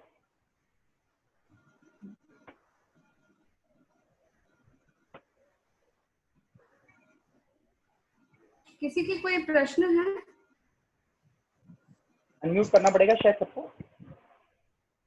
हाँ हाँ हाँ जी। हाँ जी। जय श्री कृष्ण। जय श्री कृष्ण अंकल। जैसा कि कहा गया, ये दशरथ महाराज अपने पुत्र के वियोग में गुजर गए। उनको क्या पता नहीं था, जब शब्द वेदी बाण छोड़ा गया तो इंसान पर छोड़ रहे या जानवर पर छोड़ रहे। तो सेकंड थिंग, वैसे दूसरा शब्द वेदी बाण राजा पांडु जी ने छोड़ा था, वो अपने पत्नी के वियोग में चले गए। इसे तो मैं समझता हूँ कि अपने पृथ्वीराज राजा महाराजा पृथ्वीराज चौहान का जो शब्द वेदी बाण था वो बहुत बढ़िया था। तो इसका डिफरेंशिएट करिए। क्या ये पता नहीं था क्या उनको कि ना जो अपने शस्त्र हथियार जो भी ज्ञान लिया उन्होंने, किसके पर प्रयोग करे या करे, वो कम से कम बिफोर तो करना था ना, प्रयोग करने के पहले सोचना था कि मैं किसके पर इस्तेमाल कर रहा हूँ। हाँ जी बिल्कुल, बहुत अच्छा प्रश्न पूछा है आपने। तो ये जब दशरथ महाराज का जो आपने उदाहरण दिया, जब उन्होंने इस तरह से हत्या हो गई थी उनके हाथ, राइट, और पांडु महाराज के हाथ से भी ऐसा हुआ था, तो ये बिल्कुल मतलब वो गलत था, उसमें कोई डाउट ही नहीं है, और उन्होंने उसका उपयोग किया था। तो शास्त्र में जब स्टोरीज आते हैं, स्पेशली ऐसे जो महान लोग हैं, जैसे दशरथ महाराज कोई साधारण व्यक्ति नहीं थे, वो प्रभु श्री राम के जी थे, उसी तरह पांडु महाराज भी कोई साधारण व्यक्ति नहीं थे। तो जो जैसे भगवत गीता में भी हम समझेंगे तो भगवान एक श्लोक बोलते हैं, उसमें बताते हैं जन्म कर्म च मे दिव्यम योवे मिनि तत्वतः त्यक्ता देहम पुनर्दर्शन। तो भगवान ये बताना चाहते हैं इसमें कि जो भी इन लीलाओं को, इसको समझना इतना आसान भी नहीं कि हम उसको इतने आसानी से समझे, और भगवान का हर लीला के पीछे एक पर्टिकुलर पर्पस होता है और वो कुछ हमको उससे सिखाना चाहते हैं। जब ऐसे स्टोरीज आते हैं, ये तो स्टोरीज रियल में हुए भी है और वो स्टोरी से हमको काफी कुछ सीखने भी मिलता है। तो वो जो विवोक था, बेसिकली दशरथ महाराज से जो गलती हुई थी उनको उसका कर्म भी मिला, राइट। और उसी तरह से पांडु महाराज को भी उसका सफरिंग मिला, राइट, उसमें कोई डाउट नहीं है। और जब पृथ्वीराज चौहान की बात आती है तो बिल्कुल उन्होंने उसका जो उपयोग था वो किसी और चीज के लिए किया। तो पृथ्वीराज चौहान डेफिनेटली बहुत पावरफुल थे, लेकिन हम ये नहीं बोल सकते कि वो पांडु महाराज से या दशरथ महाराज से भी महान थे। वो जरूर महान थे, बिल्कुल महान थे, लेकिन उसका एक एप्लीकेशन एक पर्टिकुलर वे में किया गया था। लेकिन जब पांडु जी हो गए या दशरथ जी हो गए, वो भगवान के कार्य में इंस्ट्रूमेंट बने थे, निमित्त बने थे उस चीज को पूर्ण करने के लिए, राइट। ऐसा दूसरा क्वेश्चन है, जैसा कि मोहनजोदारो और हड़प्पा साइट्स पर एक्सप्लोरेशन हुआ था, जब अपने को वेपन्स मिले थे उसमें रेडियो थी, और अपने को कंकाल मिले सो जो बहुत पास मिले, जो वॉर हुआ था अकस्मात हुआ था। वैसे हिरोशिमा और नागासाकी में हुआ था, वहाँ भी रेडियो एक्टिविटी है। तो मैं ये नहीं करता ना, पुराने जमाने में ये इन्वेंशन थे या शस्त्र थे, ब्रह्मास्त्र थे, ये थे। आजकल का इन्वेंशन भी इतना डेफिनेटली पावरफुल है।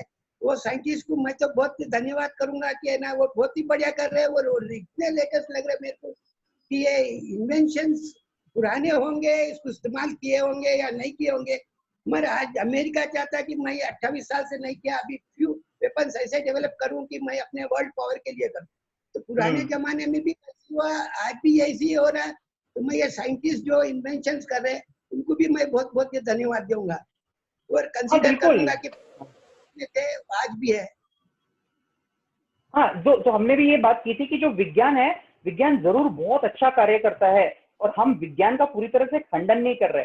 हम लोगों ने विज्ञान के बारे में क्या बात की थी कि विज्ञान जो है उसमें जो नॉलेज आता है वो पूरा एब्सोल्यूट नहीं होता, क्योंकि आज वो कुछ बोल रहे हैं कल चेंज हो जाएगा। लेकिन जो हमारे शास्त्र है उसमें अगर एक चीज बोली गई तो वो कॉन्स्टेंटली बोली गई। जैसे भगवत गीता का एक भी शब्द कभी चेंज नहीं हुआ। जैसे मैंने एक एग्जाम्पल दिया था विज्ञान में, मॉडर्न विज्ञान में, कि जो प्लैनेट्स है, राइट, प्लूटो पहले बोला था कि प्लूटो है, फिर बोला गया नहीं है, अब बोलते हैं। तो ये जो चीज है ना, ये रिलेटिव ट्रुथ हो जाता है विज्ञान का। और विज्ञान के प्रति इनफैक्ट अभी हम जो बात भी कर रहे हैं एक दूसरे से, जो चर्चा कर रहे हैं, ये टेक्नोलॉजी की वजह से ही कर पा रहे हैं, राइट। तो इसलिए तो हम उनका बिल्कुल धन्यवाद देते हैं विज्ञान का, उसमें कोई डाउट नहीं है। और जहां तक वेपन्स की बात आती है, यस, साइंस ने बहुत अच्छे तरीके से इसका मतलब डेवलप किया है उसको, राइट, वेपन्स को।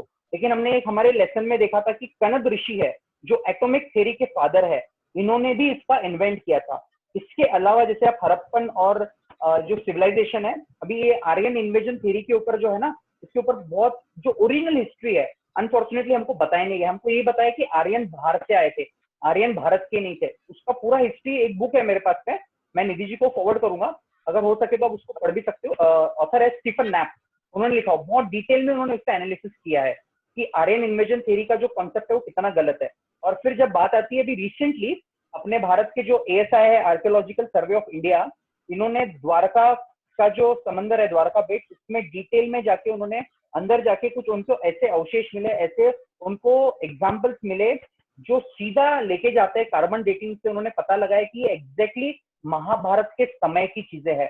तो तब भी उनके पास में इतनी टेक्नोलॉजी थी और वे प्रूव भी किए हैं कि ये सारा सब कुछ सही था। अनफॉर्चुनेटली क्या हो गया, क्योंकि ये काफी हुआ था, ये जो रिसर्च था, इस रिसर्च को बंद कर दिया। बाद में गवर्नमेंट ने इसको फंड नहीं किया इस चीज को कभी भी, राइट। और वेपन्स की जहां तक बात आती है तो डेफिनेटली पहले भी ब्रह्मास्त्र थे, और जब वेपन्स रहते थे उन लोगों के पास में, उनको उसी व्यक्ति को वेपन दिया जाता था ब्रह्मास्त्र जो उसका सदुपयोग करे। इसका मतलब ये नहीं कि दुरुपयोग नहीं करते थे। जैसे हम देखते हैं अश्वत्थामा ने ब्रह्मास्त्र का दुरुपयोग किया था पूरी तरह से, और उसको उसका पनिशमेंट भी मिला। अश्वत्थामा तो आज भी इस धरती पे जीवित है, भटक रहा है, बहुत परेशान है, राइट, लेकिन अश्वत्थामा ने उसका दुरुपयोग किया था। ऐसे काफी लोगों ने उसका दुरुपयोग किया था। लेकिन हम रामायण में ये भी देखते हैं, जब प्रभु श्री राम लक्ष्मण जी पूछते कि मैं ब्रह्मास्त्र का उपयोग करूं क्या, तो वो अक्सर उन्हीं लोगों के हाथ में दिया जाता था जो सेल्फ कंट्रोल थे, जिनका अपने ऊपर संयम था। अभी तो ऐसा है कि ऐसे लोगों के हाथ में, विज्ञान ने बहुत अच्छा काम किया, लेकिन जिन लोगों के हाथ में ये हथियार है वो कब क्या करेंगे, जैसे नॉर्थ कोरिया की बात करेंगे, वो कब क्या कर सकते हैं, दुनिया का कैसे विनाश कर सकते हैं, हम इमेजिन भी नहीं कर सकते। इसलिए जो विद्या होती थी, जो नॉलेज होता था, वो ऐसे ही लोगों के पास जाना चाहिए जो उसका सदुपयोग करे। जो उसका दुरुपयोग करे, पावर, जैसे हम बोलते हैं कि पावर अच्छे इंसान के हाथ में चाहिए, बुरे इंसान के हाथ में पावर चले गया तो प्रॉब्लम हो जाएगा। जैसे अभी जो भी कोरोना चल रहा है उसका काफी थेरीज है, काफी कॉन्ट्रोवर्सीज है, डिटेल्स तो मुझे भी सच पता नहीं है, लेकिन कुछ लोग बोलते हैं कि it is actually a war, it's a civil, it's a war without weapons, right, it is happening. तो कितना प्रॉब्लम हो गया, देखो सब लोग कितने परेशान हो गए उसके वजह से, क्योंकि पावर गलत जगह पे गया हुआ है, राइट। तो उसका इस्तेमाल सही होना चाहिए। हाँ जी, इसके बारे में और बोलूंगा मैं। हाँ जी। जैसा कि इन्वेंशन हुए थे शस्त्र वगैरह, वेपन्स, लेटेस्ट जो न्यूक्लियर है पावर, हर कोई डेवलप किया और हर कोई पछतावा कर रहा है, रिवील कर रहा है, रिग्रेट कर रहा है कि हम ये क्यों बनाए। पुराने महाभारत में भी वैसी था, आज भी वैसी है कि अस्त्र बनाए क्यों हम, और इसके बाद रिग्रेशन कर रहे हैं। ये वर्ल्ड, एक मिनट, वर्ल्ड पावर के लिए है। जैसा कि पूरे वर्ल्ड में हर कोई चाहता है कि मैं पावरफुल रहूं। जैसा कि चाइना अभी कोरोना का लिया था, कोविड, बायोटेक टेक्नोलॉजी लिया था, वो तो करने के लिए था, तो again foot against America hold करने के लिए। मगर मेरा ये भी कहना है, जैसा कि महाभारत में जैसा शकुनी और कृष्ण के बीच में युद्ध हुआ, या द्रौपदी के मध्य में थी, या कोई भी हो, तो संसार में जो वेपन्स डेवलप हुए वो तो एक ना एक दिन डिफ्यूज होंगे, या तो इसका इस्तेमाल किया जाएगा। कोई ना कोई तो पागल बनेगा। ये तो महाभारत में भी कहा गया, सृष्टि को रखना है, भगवान का कोप लाना है, तो ये सब तो जरूर होगा और एनी टाइम ये होगा। और हर कोई चाहेगा कि करोड़ों लोग मरेंगे, मगर ये वार तो होना है। जैसा कि अपने इंडिया भी अटल बिहारी जी वाजपेयी के टाइम पर बोले थे, लेट पाकिस्तान हैव ए वार, इनके 20 करोड़ मरेंगे तो हमारे भी आधे हो जाएंगे, ये तो जरूरी है, ये तो नेचर ऑफ लॉ है, बराबर है। फुटहोल्ड। समझता हूँ कि कभी ना कभी तो ये वार जरूर होगा, और मैं चाहूंगा कि एक वार हो जिससे वर्ल्ड में पूरे आधे हो, जो भी हो, जैसा कि महाभारत में बोले कि जो भी रहेंगे उसके भागीदार रहेंगे, जो भी अच्छा फल वो लोग पाएंगे। तो नेचर का कंट्रोल करने के लिए पॉपुलेशन कंट्रोल बोलो, कुछ भी बोलो, क्लाइमेटिक कंट्रोल बोलो, कुछ भी बोलो, लैंड बोलो, ये तो जरूरी है और एक ना एक दिन होगा। इसके ऊपर आप क्या कहते हैं, वो बोलिए आपके रिसर्च के हिसाब से। हाँ जी, हाँ जी। तो सबसे पहले आपने बताया था कि जो वेपन ऐसे बनाए क्यों गए, जब उसको इस्तेमाल, और लोग रिग्रेट भी करते हैं, राइट। आज की डेट में लोग रिग्रेट करे होंगे, लेकिन ये मैं बताना चाहूंगा कि जब शक्ति है, उस शक्ति का अगर देखो, कोई भी चीज पूरी तरह से अच्छी या पूरी तरह से बुरी नहीं होती। किसी भी चीज को अगर आप एक्सट्रीम में यूज करते हो, कोई भी चीज को एक्सट्रीम में यूज करते हैं, तो उसका दुष्परिणाम होता है। अगर आप धर्म भी अगर एक्सट्रीमिस्ट के जैसे प्रैक्टिस करोगे, तो हम लोग भी जिहादी टाइप बन जाएंगे। एक्सट्रीमिस्ट मतलब बहुत एक्सट्रीम है कि बस मैं जो कर रहा हूँ वही सही है, वो भी गलत है। और दूसरा भी, ये भी गलत है कि हम भी नहीं कर रहे, वो भी गलत है। एक बैलेंस होना बहुत जरूरी है, और ये बैलेंस कब आता है, जब सही से विद्या दी जाती है। तो महाभारत में तो भले युधिष्ठिर, पांडव जो थे, बाद में उन्होंने काफी रिग्रेट किया कि मेरे वजह से हो गया, लेकिन उसके बाद में भगवान कृष्ण, क्योंकि इतना ही पार्ट है, लेकिन उसके बाद में भगवान कृष्ण क्या करते हैं, भगवान कृष्ण पितामह भीष्म के पास पांडव को लेके जाते हैं, और पितामह भीष्म जब उनको बहुत अच्छे से ज्ञान उसका समझ देते हैं कि आप चिंता मत करो, ये आपकी गलती नहीं है, आपके प्रति तो कितना कुछ हुआ है दुर्व्यवहार। देखो कृष्ण भगवान ने सडनली तो नहीं ना, जब पहली बार अत्याचार हुआ उनके साथ में, पांडव के साथ, तब तो उन्होंने वॉर नहीं किया, राइट। कितने मौके दिए गए, बार बार मौके दिए गए, उसके बाद वॉर हुआ है। उसी तरह से हम रामायण में भी देखते हैं, प्रभु श्री राम ऐसा नहीं कि युद्ध चाहते थे, वो क्या चाहते थे कि रावण सीता माता को लौटा दे। तो ऐसे सिर्फ क्या बोलते हैं, इंस्टिंक्ट्स पे, या सिर्फ अगर किसी राजा के या किसी लीडर के मन में आ गया वॉर करना है तो करना है, ऐसा नहीं होता था। उसके पीछे बहुत अच्छे से शांति का प्रस्ताव, ये वो, इसलिए आज भी हम देखते हैं अपने भारत में संस्कृति आज भी है। पाकिस्तान के पास में जितने भी हमारे प्राइम मिनिस्टर होके गए, सब लोगों ने कोशिश किया, कश्मीर में भी सब लोगों ने कोशिश किया कि हमारा संस्कृति है, क्योंकि हमको हमारे जीन्स में है ये। हम ऐसा नहीं कि किसी भी तरह वॉर चाहते हैं, राइट। लेकिन अगर मानता नहीं है तो फिर हम बिल्कुल शुक्र नीति का पालन करेंगे, और उसमें कोई प्रॉब्लम नहीं होना चाहिए। क्योंकि अगर अधर्म बढ़ रहा है तो अधर्म को खत्म करना जरूरी है। और जैसे आप बोल रहे हो कि वॉर होना जरूरी है, मैं बोलूंगा कि जरूरी तब होगा जब में दुनिया में ऐसे लोग ऑलरेडी बढ़ चुके हैं, तो ऐसे लोगों का नाश होना चाहिए। लेकिन उसमें क्या होता है, जो इनोसेंट लोग होते हैं यूजुअली उनको काफी परेशानी हो जाती है। जैसे अभी कोरोना बायोटेक वॉर है, उसमें देखो अमेरिका और चाइना के बीच में था, लेकिन कितनी पूरी दुनिया परेशान है, इतने लोगों ने जॉब छूट गए उनके, इतनी इकोनॉमी डाउन हो गई, कितना कुछ प्रॉब्लम हो गया। तो ये जब ऐसे लोगों की वजह से प्रॉब्लम हो जाता है तो बड़ी दिक्कत वाली बात है। इसका प्रयास, इसका सोल्यूशन निकालना जरूरी है। यूनाइटेड नेशंस क्यों बना है? यूनाइटेड नेशंस इसीलिए बनाया गया है ताकि लोगों के बीच में वॉर न हो, लोग शांति से जिए, राइट। लेकिन United nation unfortunately, United Nations के बाहर हर साल जो है, प्रभुपाद जी बार बार बोलते थे, यूनाइटेड नेशंस ने जो जितने देश दुनिया में झंडे हैं वो कम होने चाहिए, लेकिन यूनाइटेड नेशंस के बाहर हर साल झंडे बढ़ रहे हैं। उनको यूनाइट करना है, नेशंस को यूनाइट करना है, लेकिन अनफॉर्चुनेटली नहीं हो पा रहा है। क्यों नहीं हो पा रहा है? क्योंकि लोगों को ये जो भगवद गीता का जो बेसिक नॉलेज है, आत्मा वाला इतना सा बेसिक नॉलेज है, अगर ये भी मिल जाए ना लोगों को, एक यूनिवर्सल ब्रदरहुड आने की बहुत संभावना है। लेकिन लोग उसको अच्छे से लेना नहीं चाहते हैं, ये एक उसका प्रॉब्लम है, राइट। तो इस तरह से मेरा ये अंडरस्टैंडिंग है। अगर आपको लगता है इसमें कुछ ऐड करना है तो आप बिल्कुल कर सकते हैं। हाँ जी, अभी एक और क्वेश्चन है। यूनाइटेड नेशंस हर कोई प्रांत या हर कोई कंट्री है उसको दबाना चाहता न्यूक्लियर वेपन्स के बारे में, जैसे कि ईरान हो, नॉर्थ कोरिया हो या रशिया हो, इंडिया हो, उनको तो न्यूक्लियर पावर्स होने ही नहीं चाहते। और इनके पास तो इतने है कि पूरे वर्ल्ड को ही खत्म कर दे। 6,000 है और स्टैंड बाई है, असेंबलिंग के है। जैसा कि अपने सोवियत रशिया का प्रेसिडेंट एक बार सपने में बोल दिया था कि मैं एक बटन दबा दूंगा न्यूक्लियर का, तो इसको दूसरे बार रिक्वेस्ट करना पड़ा कि अरे भाई मेरे सपने में भी आया तो मैं कभी कर सकता हूँ। तो ऐसे पागल लोग तो रहेंगे ही रहेंगे वर्ल्ड में, जैसा कि नॉर्थ कोरिया का है किम जोंग। तो ये न्यूक्लियर वॉर और ये कोल्ड वॉर तो होने का ये वायलेंस टीचिंग रहेगा। कोई किसके फेवर में जाएगा, कोई किसके फेवर में जाएगा। हर कोई चाहेगा कि बैलेंसिंग करके रोक दे, और अगर नहीं रुका तो ये तो दूसरे को तो एक जगह जाना, जैसा कि महाभारत में हुआ कौरव पांडव का, तो एक राज तो एक को करना ही पड़ेगा, क्योंकि वह जरूरी है ये तो करना है। वर्ल्ड वार तो रोकना ही रोकना है, फ्यू डेज के लिए, फ्यू मिनट्स के लिए, महीने के लिए, मगर फुल फ्लेज नहीं होना चाहेगा कि न्यूक्लियर नहीं हो, खाली मिसाइल्स का हो। हाँ, तो इसका अंकल जो मेन रीजन क्या है ना, इसका मेन रीजन है लोगों में ग्रीड है, बहुत ग्रीडी है लोग, राइट, लोभी है। तो ये जो टेंडेंसी है, ये टेंडेंसी कैसे जाएगी? जब लोग अच्छा वैल्यू सिस्टम अच्छे से फॉलो करेंगे। सबसे पहला प्रॉब्लम ये है। और दूसरा, जैसे आप बोल रहे हो कि ये तो होना ही है क्योंकि लोग पागल बैठे हैं, इसलिए बहुत जरूरी है लोगों को भी, राइट। अभी कुछ चीजें तो देखो अंकल हमारे कंट्रोल में नहीं है, राइट। एक होता है कि हम चाहते हैं कुछ अच्छा हो, हमारी बहुत इच्छा होती है कि हम ये करें वो करें, इस तरह से देश हो, लेकिन कुछ चीजें हमारे कंट्रोल के बाहर होती है। हम ज्यादा से ज्यादा क्या कर सकते हैं, जितना हमारे कंट्रोल में उतना कर सकते हैं।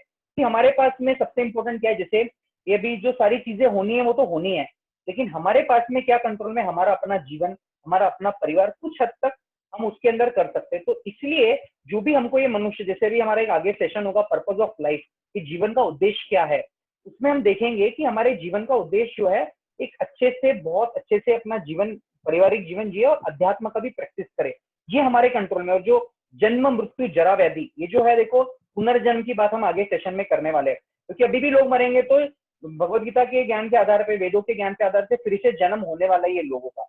तो क्यों ना हम इस जन्म मृत्यु के चक्कर को फुल स्टॉप लगाए परमानेंटली, हमको फिर से जन्म ही नहीं मिले। तो ये कहाँ से मिलेगा हमको? ये सीख हमको मिलेगी हमारे वेद, पुराण, भगवत गीता, इन सब चीजों से मिलेगी।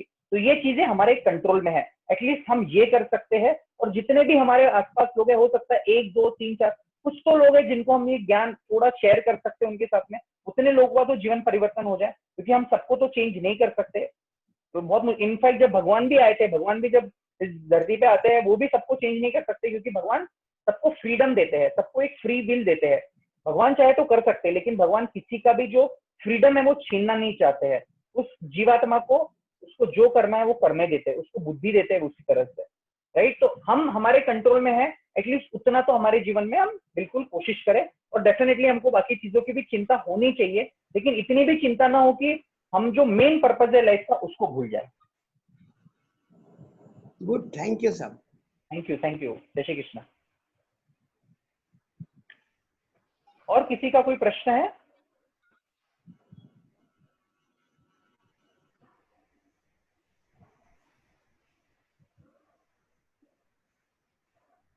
किसी का कोई प्रश्न है और?